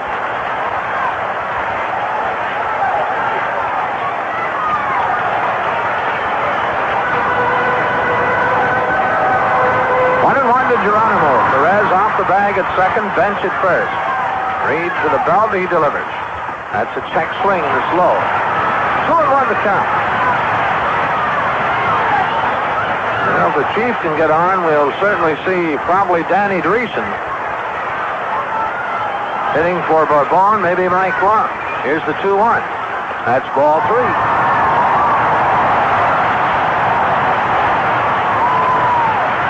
Balls, 1 strike to Geronimo. 2 away, 2 runs in.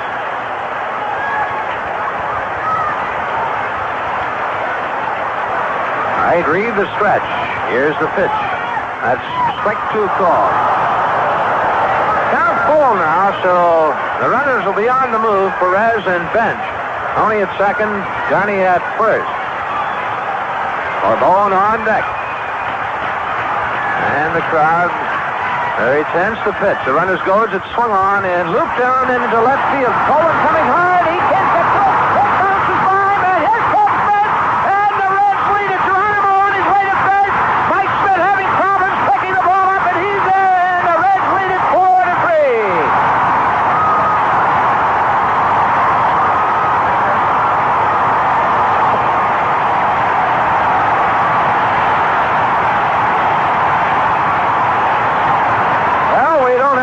The crowd's happy.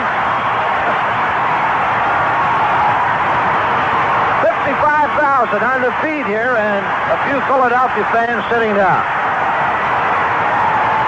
Well, the Reds have scored 4 times here in the inning, and Mike Lum is going to the plate to hit for Bourbon and try to get Geronimo in from third base. That'll be a triple credited to Cesar Geronimo, 2 RBIs, and it's a 4-3 ball game.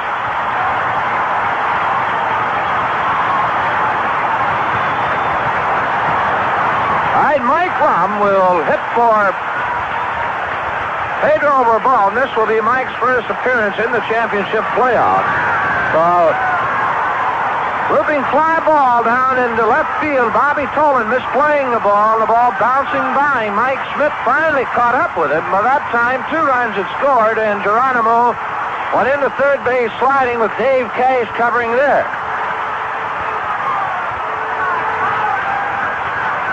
Geronimo at third. The stretch and the pitch. Lum takes a strike.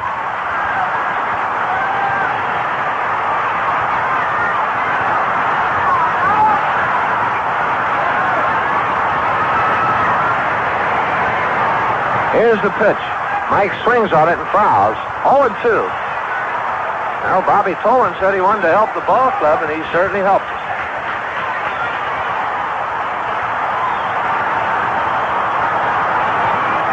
All right, the 0-2 delivery.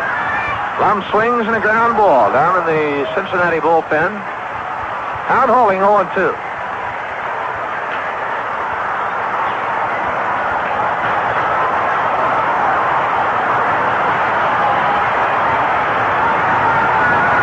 Read the stretch.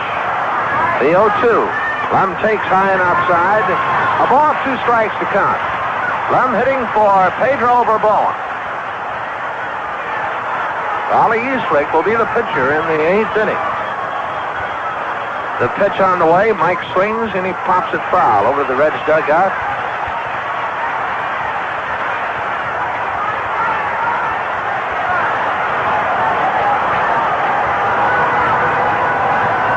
Ball, 2 strikes to Mike Lum. Geronimo down the line at third. The Reds have scored 4 times. The pitch. Swung on, hit for left field, and Bobby Tolan almost misplayed that one. Going away from the infield, and Bob reaches above his head and makes the catch. So in the inning, the Reds pick up 4 runs on 3 hits. There were no errors and 1 runner left on base. The end of 7, the Reds 4, the Phillies 3. Now the 7-inning totals look like this. The Phillies 3 runs, 8 hits, and no errors. The Reds 4 runs, just 4 hits, and 1 error. They lead it 4-3. New pitcher on the mound for the Reds, Raleigh Eastwick. The leadoff batter for the Phillies in the 8th, Dick Allen. To tell you about it, here's Marty. Okay, Joe, Raleigh Eastwick, the man who was named the National League Fireman of the Year for 1976 for the job that he did for our ball club.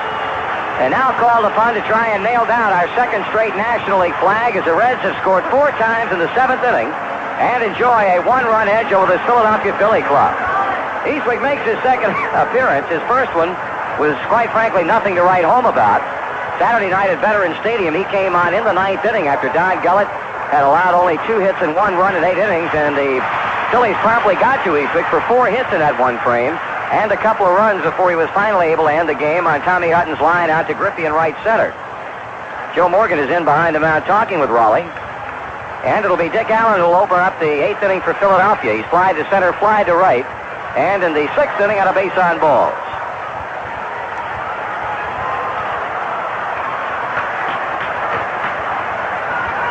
Allen waving the bat around at home plate as Eastwick stares in for the sign from bench, and here comes the pitch. Taken high, a fastball. Allen, Johnstone, and Boone in this Philadelphia 8. Allen takes one on the inside corner for a strike. 1 ball and 1 strike to Dick Allen. Eastwick, our 4th pitcher. Nolan went 5 2/3. Sarmiento an inning. Bourbon a 1/3 of an inning. Swing and a miss. Bourbon would stand to get the win in this game. While the defeat, if the score right now as it presently stands holds up, would go to Ron Reed. 1-2 delivery. That's up again. 2 balls and 2 strikes.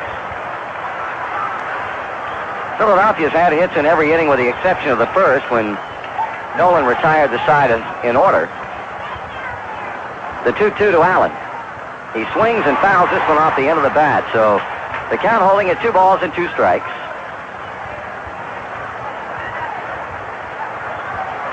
Philadelphia got a run in the second and the fourth inning on back-to-back doubles by Schmidt and Luzinski. Scored twice in the seventh off Sarmiento.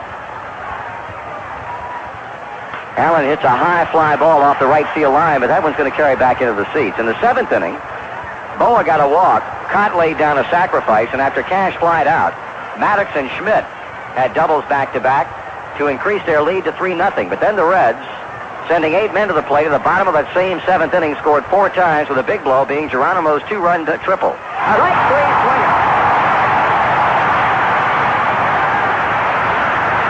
Dick Allen really went to spinning on Raleigh Eastwick and came away with nothing. Here's Johnstone. To get your copy of the Reds playoff program, send $2.50 to Reds playoff program, Riverfront Stadium, Cincinnati. Price includes $1 postage handling charge. Johnstone, a bunt single and 2 times up. He's also walked. He looks at the heater high and outside. Ball 1.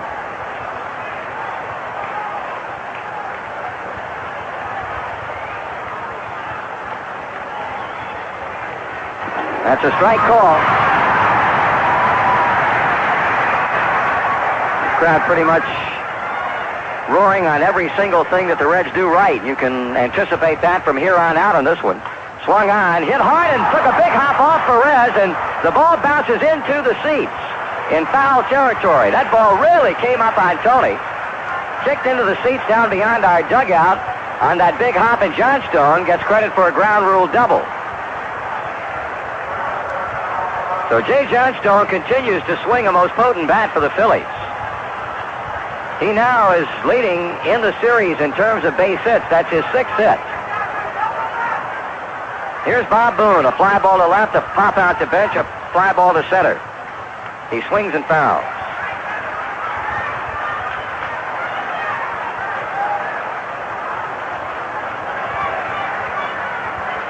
The Phillies have the tying run at second base with 1 man out. We're in the top of the 8th inning. The Reds lead it 4-3. From Eastwick to Boone. That one bounces up there, a wild one, and that's going to allow the runner to go to third. Well, Raleigh Eastwick uncorks a wild pitch at a most inopportune time, because now, rather than needing a base hit to get the tying run in, as Raleigh has wild pitched Johnstone to third, it opens up a multitude of doors for the Phillies to get the tying run across.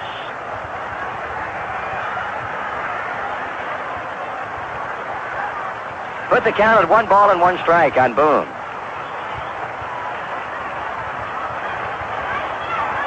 And the Reds infield is going to be playing in now. So Eastwick has his work cut out for him. Runner at third, 1 man out. And time called as Concepcion and Morgan confer.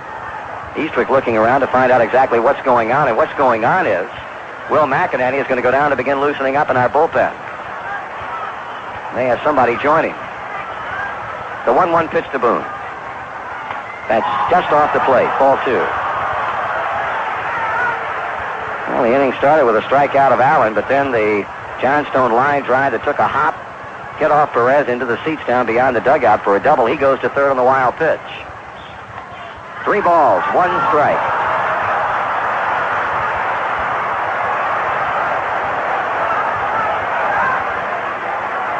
You've got Boa on deck, and after him it would be Bobby Tolan.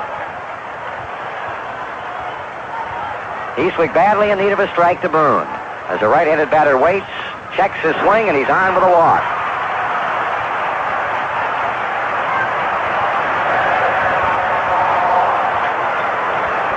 Phillies have an opportunity here. Runners at first and third. Sparky Anderson standing to the left of the opening in the Cincinnati dugout, but certainly not nearly ready to go down to his bullpen, and decides that Boa is a switch hitter. He's got McInerney throwing, but Mac has only been up for a couple of minutes now, and you might consider this a bit of a stalling tactic as Eastwick talks with Concepcion, Morgan, and bench. Now we're going to get a pinch runner at first base. Terry Harmon is going to run for Bob Boone.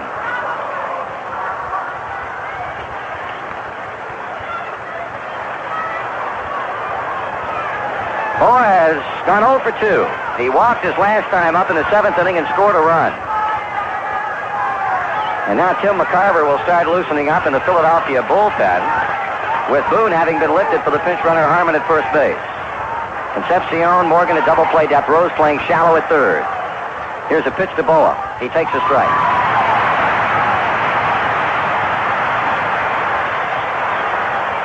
Larry has not yet had a hit. In the 3 games, he started all of them at shortstop, has gone 0 for 7. He swings and hits one down the left field line. Foster running hard, pulls up, can't find it. The ball goes by. Here comes a tying run across. Coming on to third base is Harmon. And on the double to left field that apparently Foster lost in the sun, that opening above the stadium with the sunlight streaming through, Larry Boa has double homed the tying run. And the Phillies have 2 in scoring position for Bobby Tolan.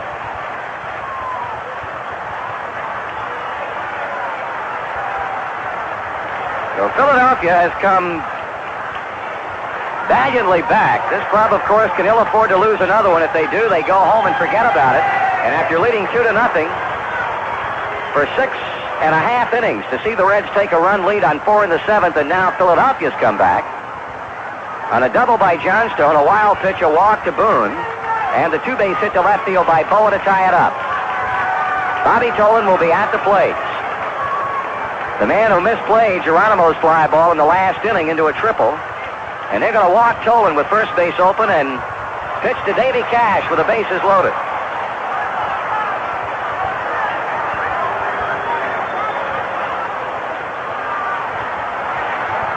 This will be the second walk of the inning allowed by Eastwick.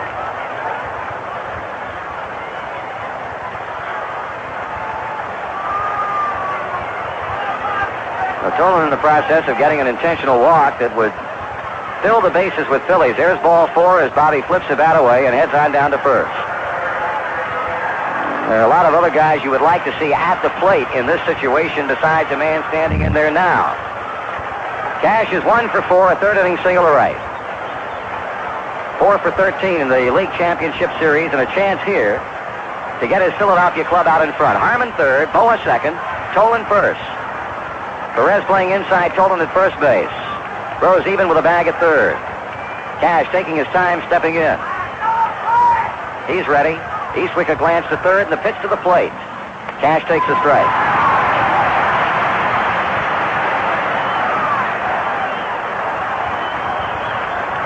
The tying run is in with only 1 out. Cash in the strike 1 delivery. Swung on and fouled off to the right and out of play. 0-2.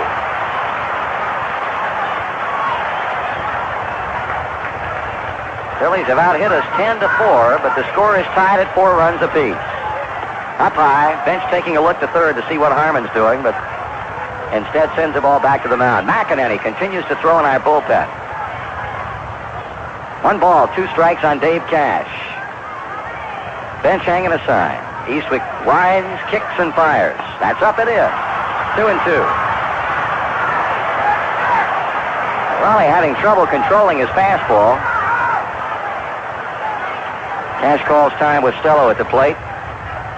Collects his thoughts, takes that big, settling, deep breath. Puts the head of the bat on the plate and now starts to wave it around. Eastwick with a look. Over at third to Harmon, the 2-2 pitch. Ball 3. Low and outside. So Rollie Eastwick is absolutely as far as he can go with Davy Cash. Nowhere to put him. 3 balls and 2 strikes with the bases loaded, and here comes the payoff. He swings and he fouls it back.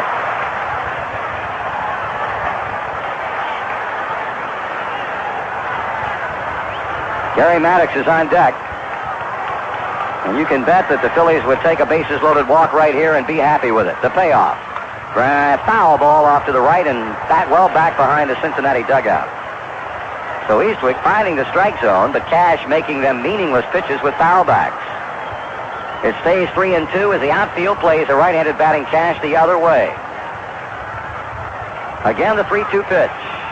He swings and hits one into right center field. That's going to be deep enough to get Harmon in. Griffey makes the catch. The runner at third tags and comes on home, with Boa moving up a base to third, and Philadelphia has regained the lead at 5-4.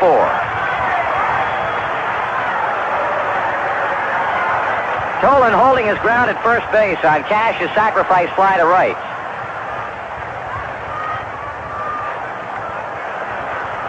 And now Gary Maddox, a batter, but he has started back toward the Philadelphia dugout as Larry Shepard heads on toward the mound, and we'll take the opportunity to pause for station identification on the Cincinnati Reds Baseball Network. This is the voice of Madisonville Sports. 93.9 on your dial. WFMW-FM, Madisonville.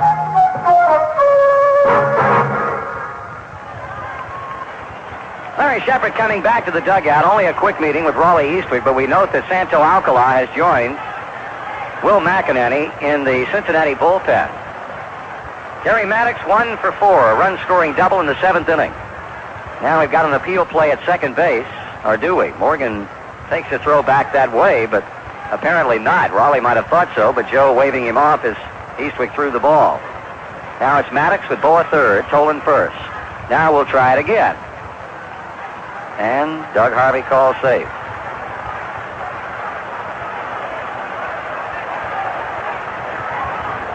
Philadelphia with 2 here in the 8th inning to again lead by 1 at 5-4. Eastwick needs to get Maddox to end the inning. Pitch. Swing and a miss. If you're thinking about the home 8th inning, we've got Rose, Griffey, and Morgan. They'll be hitting off of Ron Reed. Maddox swings and pops it in the air to center field. Geronimo loping in. Still on the move. Squeezes it for the inning-ending out. The Phillies with 2 runs on 2 base hits. They strand a pair. In the middle of the 8th, Philadelphia 5 and Cincinnati 4. Here's Pete Rose to lead off the home 8th inning. The pitch is fouled off. We've got Johnny Oates now catching for Philadelphia. Bobby Tolan has moved from left field to play first base, and it looks like Jerry Martin is in left field. The 0-1 to Rose. Swung on, a looper down the left field line. That's got a chance. That's going to be in for a base hit. Here's Martin. Here's Rose taking a turn. He'll settle for a single.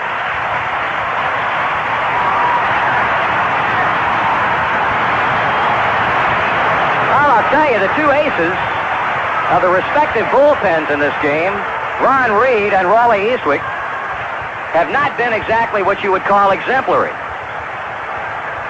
Reed has had his problems, and Eastwick got a world of them in the top of this 8th. Griffey is 1 for 3, an infield hit to start off that 4-run 7th. He checks his swing on a pitch high, a ball.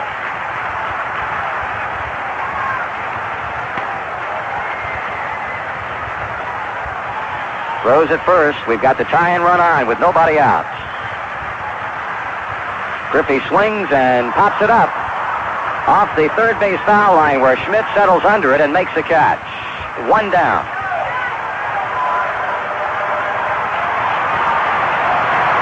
Joe Morgan will be the batter.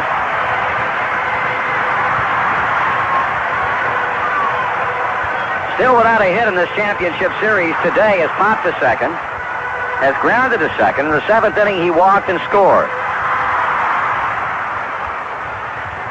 Oates has gone out to talk with Reed as Cash says something to his double play partner, shortstop Larry Boa. Reed to Morgan. Oh, no, a call strike on the inside corner, and Joe's going to question that one.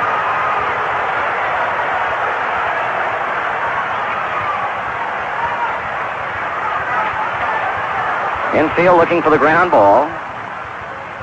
Morgan swings on this pitch, and that'll be a foul off to the left, and Reed with the advantage at 2 strikes.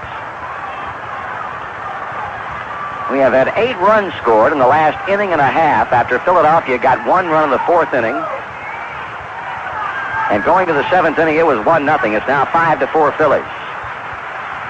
Morgan strikes out swinging. 2 away for Tony Perez.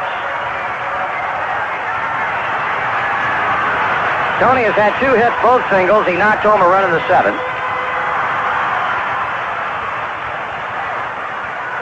Now 2 for 9 in the series with 3 runs knocked in. This is a mighty, mighty big inning for Reed and the Phillies if they can get through it. Ball is down and away.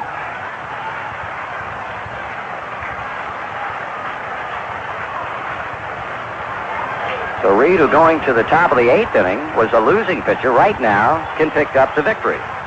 He'll throw to first as Rose steps back. 2 men out, 1 man on, 1-0 to count. Reed kicks and throws. Perez takes a change and in for a strike. Ball 1, strike 1. Quite a ball game today, and this one an extension of what we saw between the two clubs during regular season play. Swing and a miss. Perez trying to drop one into the seats in left field. And it's Reed with a count of 1 ball and 2 strikes on the Reds' first baseman. Foster is on deck. Check of Rose and a throw that way. Wayne Twitchell, a right-hander, gets ready for Philadelphia. It's all quiet in the Cincinnati bullpen. That's low. 2-2.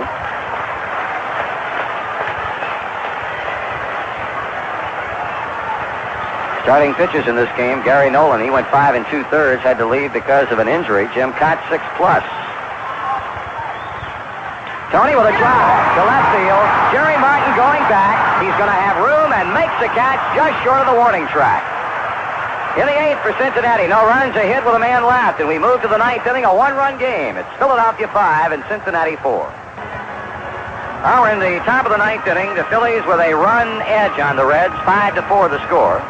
Raleigh Eastwick out there to be working to Mike Schmidt. Ron Reed is then scheduled to hit. He was moved into the spot formerly held by Greg Luzinski when he came on to pitch in the 7th inning, and then Dick Allen. Nobody is throwing down there for the Phillies, so we would assume that Reed would bat for himself. Schmidt has had an excellent day. He has doubled twice and single and 4 trips and has knocked home a run as well as scoring 1. Had a rough first 2 games, going only 1 for 8, but today has been right in the thick of the Philadelphia offense. Eastwick pitches, and Schmidt swings and hits a very, very high pop. Back of third, Davey in the Cincinnati, Philadelphia bullpen, and who will catch it? It'll be Concepcion with Foster right behind him on the pitching mound in the Philadelphia pen.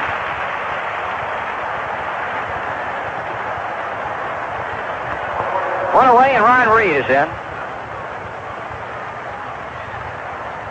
Be the first time at the plate for him.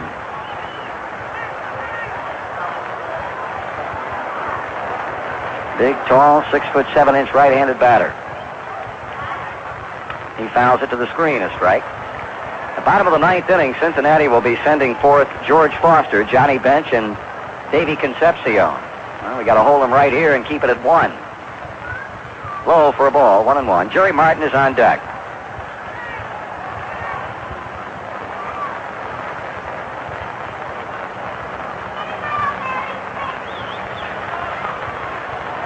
That is swung on and fouled.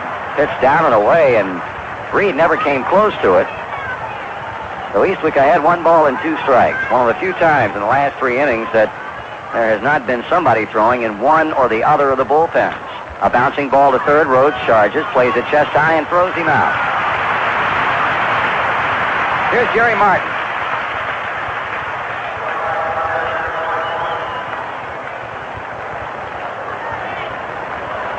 Martin in for the first time. He came on to play left field when Bobby Tolan moved to first base, replacing Allen in the bottom of the 8th.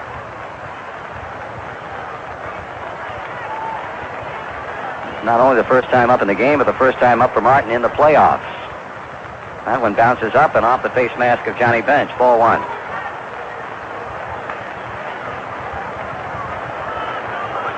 Philadelphia trying to send it to a 4th game that would be played here tomorrow night. 8:15 would be game time with Steve Carlton going against Don Gullett. Ground ball, Rose backhands at third. Long throw. He did not get him as he threw it in the dirt. The ball bounced away from Perez. Well, that should be a throwing error, but let's see how they score it. Rose had plenty of time to play it, and he is charged with an error, the second of the game against Cincinnati.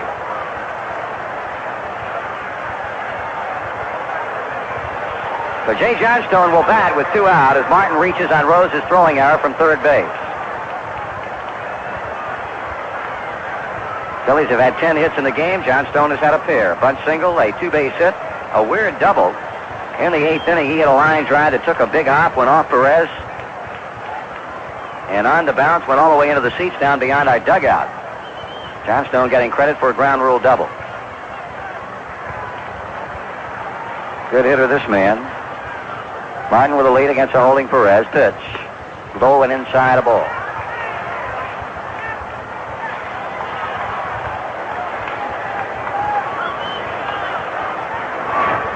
Two down in the top of the ninth inning. That one is fouled away as it bounces back behind the plate and comes to rest at the base of the screen. Make it a ball and one strike on Jay Johnstone.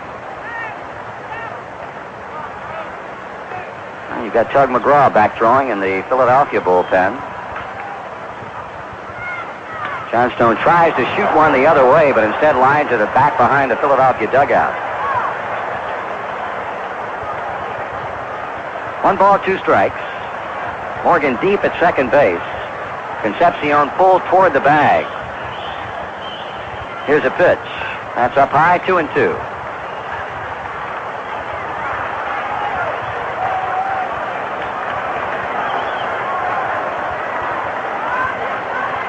Easily trying to finish off the Phillies here in the ninth and hope that his teammates can come up with a pair of runs. Runner going, pitch is swung on, bouncing ball. Morgan cannot play it. It goes to right center field. Let's see if they're going to send Martin home. They are, and he'll score as Geronimo can't come up cleanly with it. A big run right there for Philadelphia. With a runner breaking, Jay Johnstone banged one behind the outstretched glove of Joe Morgan. The ball hit well, rolling deep into the right center field gap. Geronimo tried to backhand and come up throwing, but he could not find the handle on it, with Martin scoring easily and Johnstone going to third base. That'll be scored a triple, and the Phillies lead by 2. So the error by Pete Rose with 2 outs proves to be a glaring one.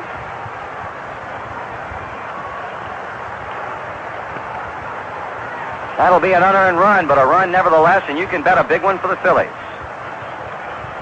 Here is Johnny Oates, left-handed batting catcher. Grounds one by the mound, but Morgan will play it and throw him out to end the inning. The Phillies get 1 run on 1 hit. 1 error with 1 left. And after 8.5, Philadelphia 6, Cincinnati 4. We're in the home ninth inning, and the Cincinnati Reds need 2 runs to get even. It is 6-4 Phillies, and it'll be Foster, bench, Concepcion against Ron Reed. The big guy had 1 bad inning when he came out in the 7th. The Reds getting half of their 4 runs in that frame off of Reed, with the other 2 being charged to the starter, Jim Cott. But then in the 8th inning, after Rose led off with a single to left, he popped Griffey up. He got Morgan swinging, and he retired the side on a Perez fly ball to left. Danny Ozark, not leaving anything to chance, is going to have a right-hander and a left-hander throwing. Wayne Twitchell, the righty, Tug McGraw, the lefty. Foster, 0 for 2 with a sacrifice fly, has not had a good playoff. He's 1 for 11. But earlier today, it was announced from St. Louis he is the Sporting News National League Player of the Year in a lopsided vote on the part of the players in our league. Bluffs a bunt, takes a strike.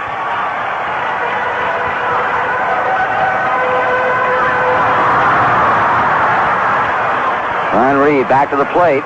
Foster takes a change inside, 1-1. Now the 55,047 here today, the largest championship series crowd ever in Cincinnati. 5th largest crowd at Riverfront, and the 6th championship series sellout in this stadium. Swing and a miss. Tried to check his swing, couldn't do it on a breaking pitch out away from him. Jack Billingham and Will McInerney comprise a double barrel action in our bullpen. Reed with the advantage on Foster. Oates sends out the sign. Reed sends in the pitch. He swings and fouls it out of play to the right. Tug McGraw has finished throwing, and to take over for him is going to be left-hander Tommy Underwood, whom we have not seen in this series.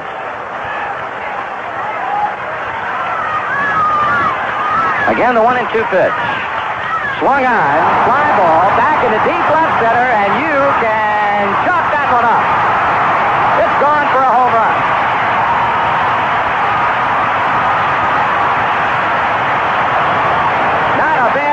Begin an inning in which you need a couple of runs to get even.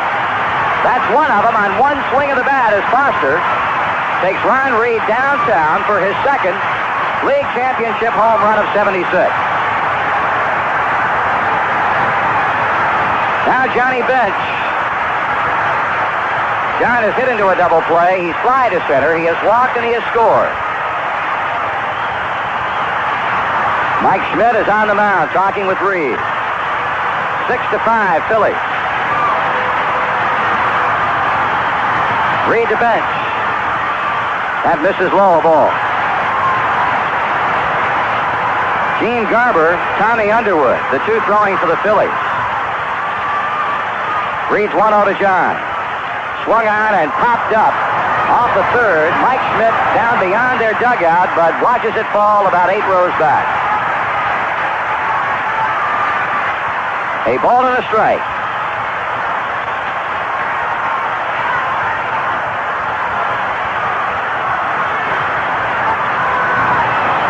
Bench with a couple of homers during the season against Philadelphia pitching. Among his 12 hits, he also had 5 doubles. Swings, and he fouls at the plate. He's behind at 1-2. That was the count. And the pitch that Foster took Reed downtown on. And right now, that unearned run for the Phillies in the top of this inning proves to be the big one. That one's bounced foul.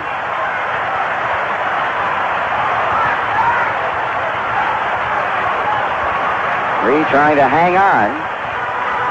Foster led off the inning with a homer to left center. 6-5, Philadelphia. The home run, only the 6th Reds hit in the game. The Phillies have had 11 on the other hand. Bench is back in, and Reed serves it up.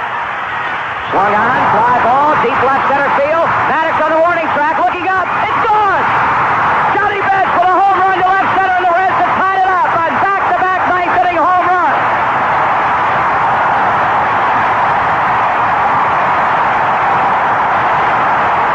They're on their feet at Riverfront as first George Foster and now Johnny Bench have had back-to-back long balls, and it is tied at 6 runs apiece.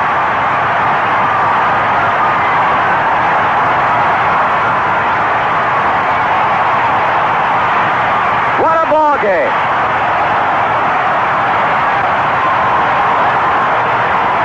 Reed has not been able to retire a batter. Foster took it downtown to left center, and Bench went to deep left center field. Davey Concepcion will come to the plate. But Ron Reed is going to be visited by pitching coach Ray Ripplemeyer. And the crowd is still standing and applauding. 55,000 and change. Ripplemeyer make it Danny Ozark. And normally when the Philadelphia skipper comes out, he wants to make a pitching change. He's got Underwood, he's got Garber, and I would imagine it would be Gene Garber to come out and face Concepcion as Reed is now gone.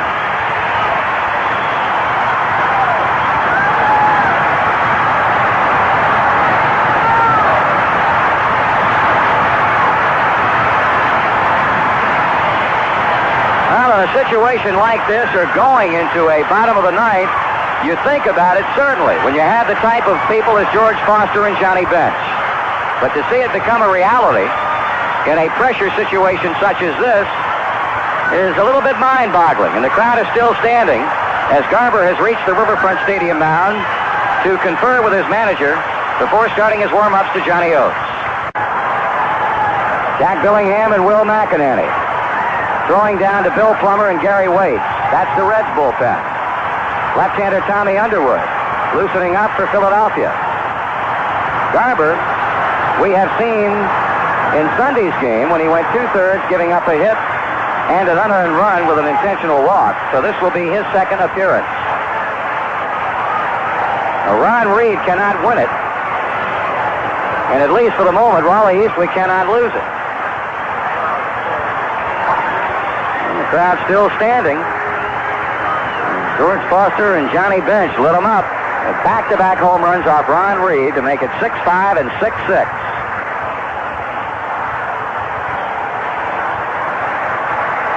Garber, 9 wins and 3 losses with a 2.81 ERA. Gave up 78 hits in 93 innings during the season with 92 strikeouts and only 30 walks. He had a good season. But normally, the Reds find this guy somewhat easy to hit at. Let's see if that's true now.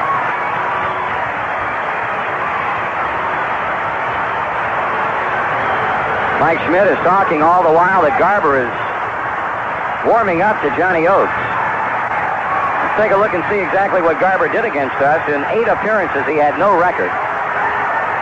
In 8 innings, giving up 11 hits and 4 runs. And a home run to George Foster way back on the 18th of June.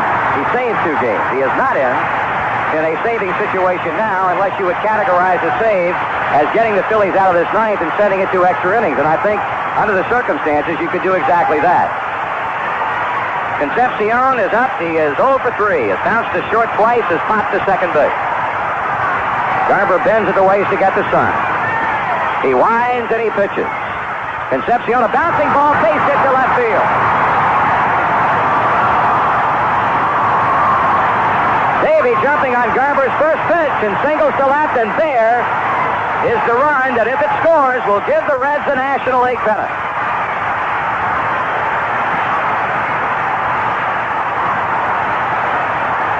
It will be Cesar Geronimo, who in the 7th inning sent the Reds out in front with a 2-run triple to left field. Many are still standing, and more are coming up now as Mike Schmidt concludes his remarks to Gene Garber. And Danny Ozark heading back to the mound to bring on left-hander Tom Underwood.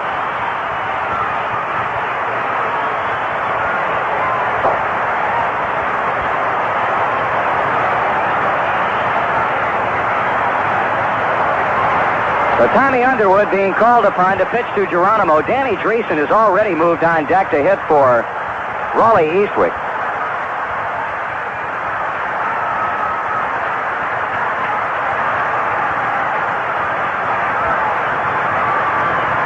And this one has really turned into be some kind of classic playoff game.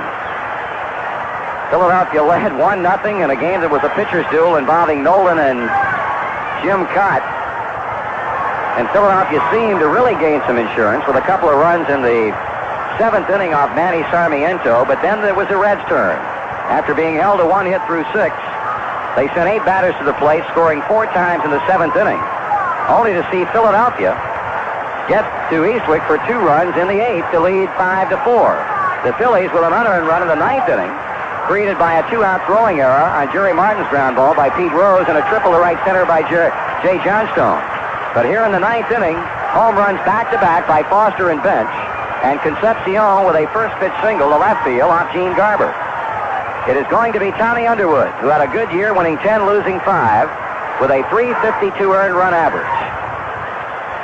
He'll be facing Geronimo, who, as we said, has had the 1 hit and 3 trips, but that a big 7th inning triple. So Danny Ozark pulling out all stops.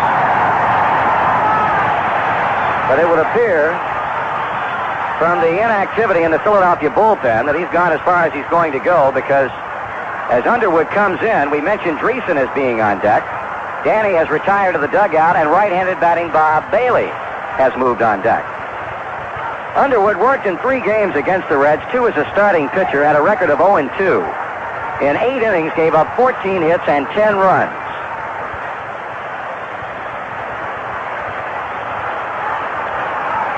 And Mike Schmidt doing the same thing with Underwood that he did with Garber, standing just off to the left of the mound as we look at it from behind home plate, conferring with the young left-hander from Kokomo, Indiana. Wayne Twitchell, a right-hander, will begin loosening up for the fill. Here's Geronimo. Davey Concepcion leading at first base. Schmidt shallow at third. Underwood the check of the runner. The long pause. And now straddles the pitching rubber as Concepcion moves a step or 2 back toward the first base bag. It is 6-6 in the bottom of the 9th. The winning run is at first, nobody out. The pitch to Geronimo. He squares to bunt and takes it low for a ball.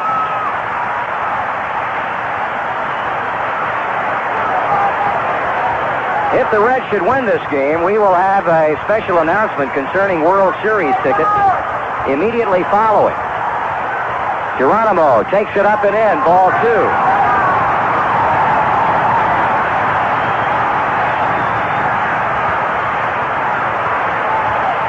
So Tommy Underwood in a pressure cooker situation has not yet been able to get one into the strike zone against Geronimo, who is trying to get Concepcion to second. The 2-0 pitch. That is low, ball 3.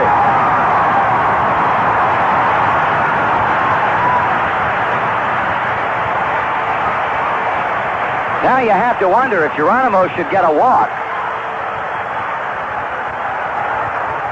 Well, that Armbruster might possibly be sent up to hit for Bob Bailey to try and move him along. He does not have a bat in his hand down in the dugout, so apparently not. Geronimo turns in toward the mound, and the pitch, that's ball 4. We'll pause for station identification on the Cincinnati Reds Baseball Network. With 30,000 watts of power, this is WFMW-FM Madisonville, voice of the world champion Cincinnati Reds in Western Kentucky.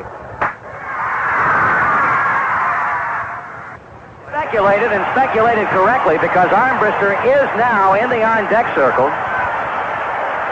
And I think there are 55,047 plus a whole dugout, the Philly dugout, and the entire Reds dugout who knows what this man is going to be up there doing.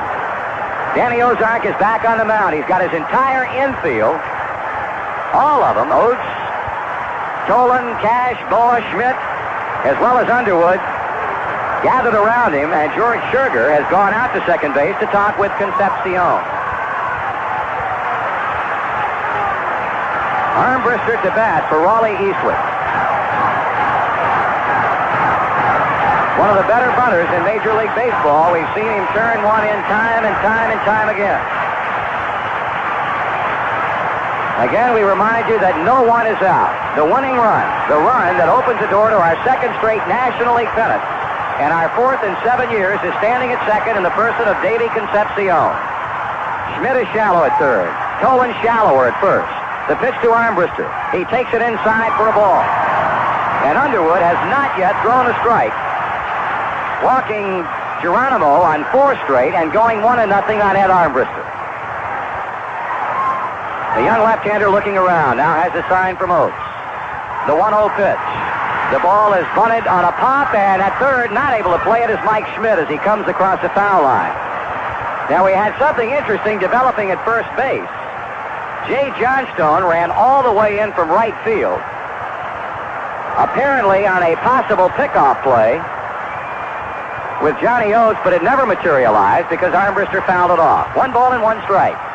Concepcion at second. Geronimo at first. 6-6 in the bottom of the ninth. Nobody out. Here's Underwood with a check in the pitch. Armbruster, third base line. Good bunt. Schmidt has it. Throws to first. He got the out. But a super bunt by Armbruster moves both runners up into scoring position.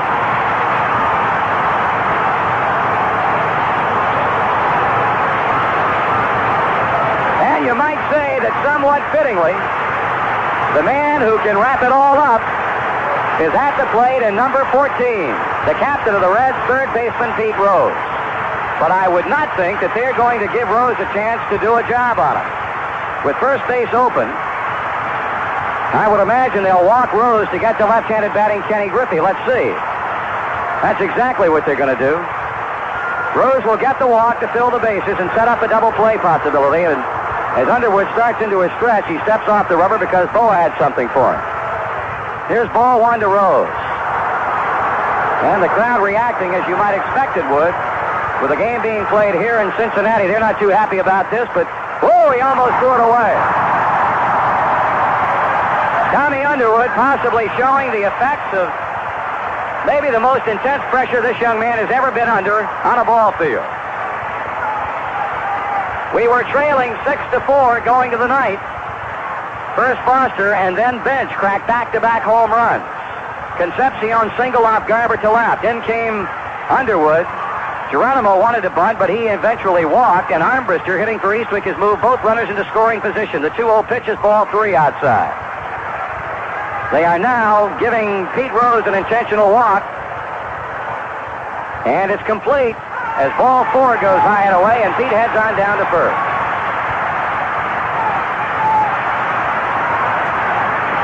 So, the man who can wear the laurel of hero and end it,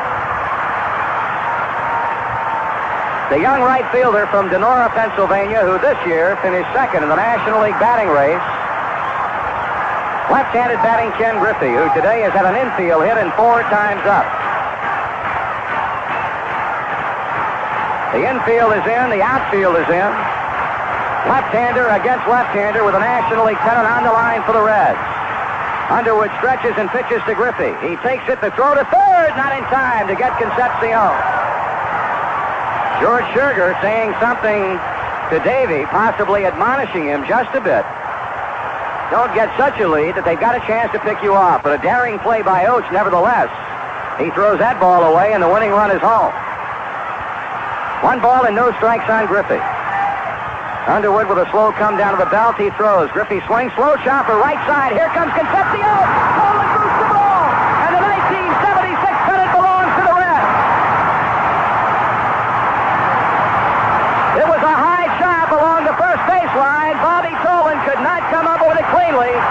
Concepcion scores, and it is pandemonium down on the field. As the Reds have scored 3 in the 9th inning and have swept the Philadelphia Phillies to move into the 1976 World Series. The players are out in front of the dugout hugging each other. Cameramen are in the middle of the multitude. Fans standing all over the ballpark. As the Philadelphia Phillies went to the bottom of the 9th, leading by 2 runs, and boy, what a comeback by the Big Red Machine. 3 runs, and the Reds have won the 3rd and deciding game of this 1976 League Championship playoff against the Phillies. The final score, Reds 7, Phillies 6, and we'll be back in just a moment.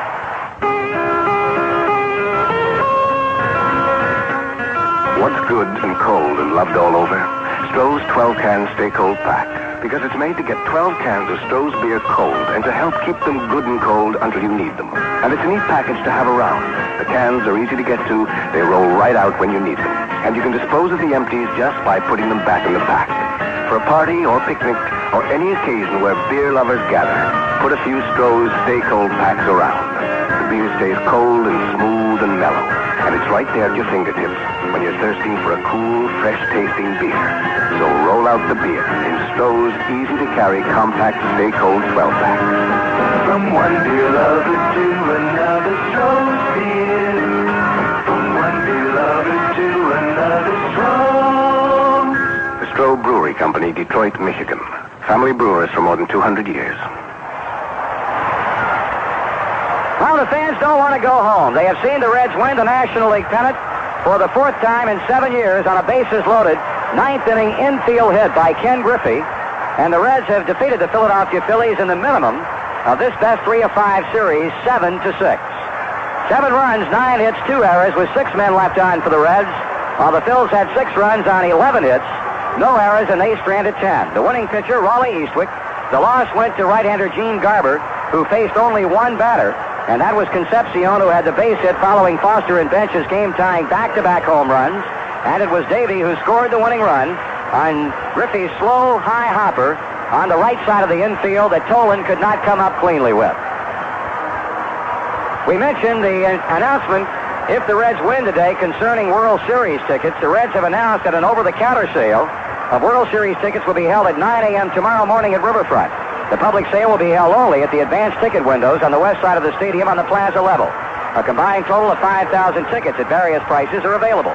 Each person may purchase up to 4 tickets for 1 game only. To facilitate the over-the-counter sale, only cash will be accepted. Checks and credit cards will not be honored. The World Series is scheduled to open here in Cincinnati this weekend, with Game 1 scheduled at 1 p.m. on Saturday, October 16th, and Game 2 slated for 8:30 p.m. on Sunday, October 17th. Game 6 and 7, if needed, will be played at 1 p.m. on Saturday, October 23rd, and Sunday, October 24th at Riverfront Stadium. Wednesday sale will continue until all tickets are sold. This will complete the sale of all tickets for World Series games here in Cincinnati. What a thrilling finish to the League Championship Series as first Foster and then Bench crack home runs to begin the 9th off of Ron Reed to tie it up. And after that, it was a base hit by Concepcion, a walk to Geronimo, an outstanding sacrifice bunt by Armbrister, with the intentional walk forthcoming to Rose, and the infield hit to first base by Ken Griffey that wraps it all up for the Big Red Machine. We'd like to thank all our sponsors this season, each and every one of our network stations, and most importantly, you, our fans, who, well, have made Reds Radio a part of your lives. We certainly appreciate all the cards and letters that we received over the course of the year. It's been another super season for Sparky Anderson's ball club, and Our sponsors, our network stations, and our fans have meant so very, very much to us. You've been so kind, and we certainly hope that you have been rewarded with a kind of baseball that the Big Red Machine prides itself on. In just a short time, we'll be going down in the clubhouse for interviews. Joe Nuxhall will be there to kick it off. I'll be joining him, and, well, you have to think there is jubilation right now because this is what this ball club went for. They have gained step 2 with step 3 to unfold at Riverfront Saturday afternoon, the first game of the 1976 World Series against either the New York Yankees or the Kansas City Royals. This broadcast is authorized under broadcasting rights granted by Cincinnati Reds Incorporated solely for the entertainment of our listening audience.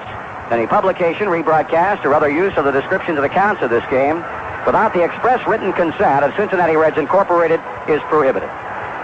And now on most of these same stations, stay tuned for Joe Nuxhall with the Star of the Game show. Again, with Clubhouse in Cincinnati Reds, rather quiet at the moment. We're very sure things will pick up very soon. And, well, that saying, the relentless Reds, and that they were this afternoon. And we have with us first Raleigh Eastwick. And Raleigh, not happy, but you are happy, aren't you? Yeah, I'm still happy. It's always great to go to the World Series again. And although my performance was subpar, I think that a combination of things in this playoff series for myself personally just didn't go right. I haven't felt well mechanically. My mechanics haven't been together the way I want to, and it's just a funny thing, you know. I didn't get a lot of work at the end of the season, and I don't think I threw enough. And I was bugging Shep all the time to throw, and I don't think they wanted me to throw much, but still I wanted to.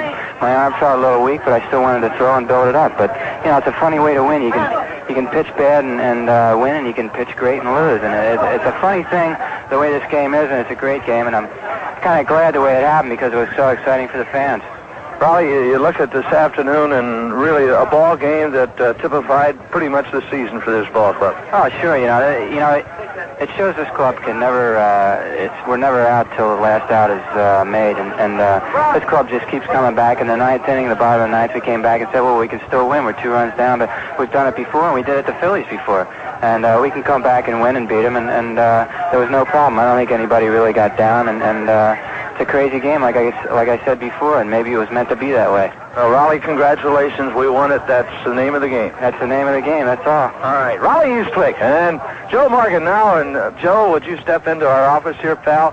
How does it feel? Another one. Well, this one feels as good as the other ones. You know, this is great because, you know, I feel like, you know, the guys, they really played well this week. You know, and I made a prediction a couple of days ago in Philadelphia before the series started. I said, you're going to see something really special from the Reds this week. And all the guys, they didn't know what I was talking about, the writers, but I had this in mind. I thought we could win 3 in a row because I thought we were the superior ball club. You know, on paper, they look like they're, you know, maybe close to us, but you know, being honest, I thought that we'd been here before and our guys knew what we were supposed to do, and I felt like we were going to win. You know, when we be caught in the first night, I really thought we had a shot at 3 in a row. Joe, you look at this game today, and I tell you, I'm still nervous. How about you? Well, I'm not nervous, Joe. I didn't do a heck of a lot out there. But, you know, it was a fine ball game because both teams showed some character, you know, by coming back. The Phillies showed a lot of character there, getting those 2 runs in the 8th inning, 2 runs in the 8th inning to go ahead again, and then 1 run in the 9th. They showed a lot of character to come back under those circumstances. You know, our ball club, of course, showed a lot of character by coming back from a 3-0 deficit, and then again 6-4 deficit. So I think both ball clubs have a lot of character, and both teams have a very fine ball club. I just think, like I say, our experience and we have a few more intangible things I think pull us through in 3 games. Joe, is there any part of the 3 games that stands out for you at all? Yeah, 0 for 7. And the fact that they, you know, I got a lot of walks. I tried to do whatever I could, you know, in the 7th inning. I tried to get on base in any kind of way I could because, you know, I wasn't swinging the bat real well, and I just wanted to get on so Tony or John or somebody could pop one, of course, and they came back, and we got 4 runs in that inning. A lot of fun, isn't it? Right, very much. Joe, thank you. Go on with your celebration, partner. Thank you very much. All right, we'll be back in the Reds clubhouse after this word.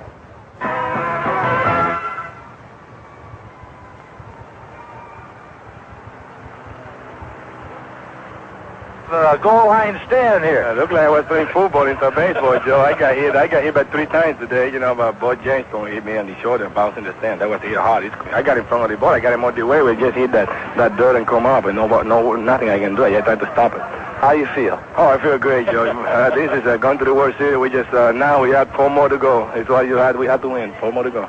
Tony, you look at this afternoon's ball game, and just an unbelievable ball game. Both ball clubs, tremendous game. Yes, sir. But, you know, they give us hell today, Joe, really, because they got in front, and then they came back, and we go in front again. They came back. You know, there's those kind of games we feel it don't play all year. You know, it's just two good ball clubs come out, and everybody think the Phillies won't be down today, but they won't. And we just beat them because we scored more runs than they did. Tony, the ball that hit you on the shoulder, Jay Johnstone's ball, did it hit the seam? Yeah, no, I think he hit the dirt, Joe. He hit the dirt and came out right up. I didn't see it. After that, I tried to stop it, but they say it was too high. Tony, you know, this is the fifth time we've experienced this. Is this any different than the other four? No, this is the same, Joe. I feel the same. We now have to go to the World Series and win 4 more, and then we have a big celebration, better than this one. It's a little quiet yet, isn't it, in here? Well, the guys still that drinking. They throwing away, but when they start drinking, that champagne start working out the beer. You know, they're going to be funny here. All right, Tony Perez. Tony, congratulations. Oh, thank you, Joe. And here's Daddy Wags. What? Good evening, Big Joe. Congratulations on another one, Mr. Wagner. Thank you. Well, it's a great ball game, and I'm particularly pleased for all of us. But I'm glad to see George powder one, and then I'm glad to see John get his due because he's been struggling some this year, but it's a fabulous thing for everybody, and I think particularly the fans. And we were really thrilled, I think, too, the behavior of our fans. They were rambunctious and good tonight, but we didn't have any problems after the game on the field, and it just shows you what a great community we have and what a great bunch of people, everybody. So, Dick, I guess if you'd like to have a ballpark that would seat 1 million people probably for the fans here. Well, real honestly, we would, and it's awfully sad. We've tried to answer our letters about ticket problems, and we are going to put some tickets on sale tomorrow morning at 9 a.m. here at the stadium, and we just try to be fair and get as many tickets as we can across to the people, and I hope that everybody will try to understand. I would imagine, honestly, we could have sold 150,000 seats a game. And it's just one of those things, but I know that everybody's pleased that we won. We're very happy, Dick. Congratulations. Thanks, Joe. All right. Dick Wagner has been with us, and now, if we could, right now we'll go back for a commercial. We'll be back here in the Reds clubhouse in just a minute. At the Anton Airport. With us now, and Spark, do you really believe it? Oh, I believe in these guys. I'll tell you that, Joe.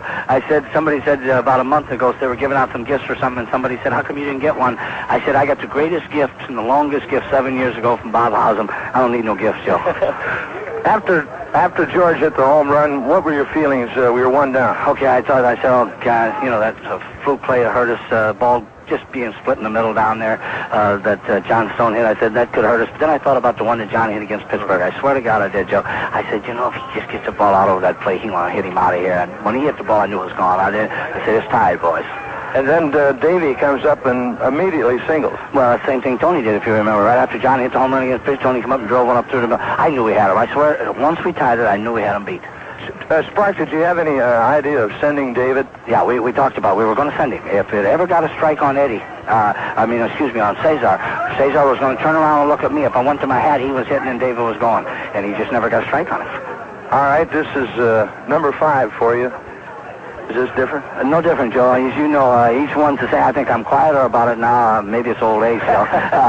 But the only thing I'd say, inside the thrill, nobody will know that unless they've been there. You can tell people about it, all the writers and everybody in the world, but you know because you was in a uniform, it's something different. The fans don't know that. Right. Spark, there's one thing. When you brought Raleigh in and pinch hit for Pedro, was there any, did you have anything in mind there? And nothing in mind, Joe, except Raleigh's closed out all year, and I said he's going to close them out. When he struck the first guy out, I said, oh, man, we're home. And then that bad bounce to Tony, and we got some breaks, and they did. It was one of those games of both breaks, but the best team won the National League pennant, and there's no question about it. Not even a doubt in anybody's mind. What time's the workout tomorrow? No workout tomorrow, Joe. No workout tomorrow, because I don't think I'd have any players to work out. They quit. Spark, congratulations, pal, and good luck in the series. Let me say this, Joe, so all the people out there know.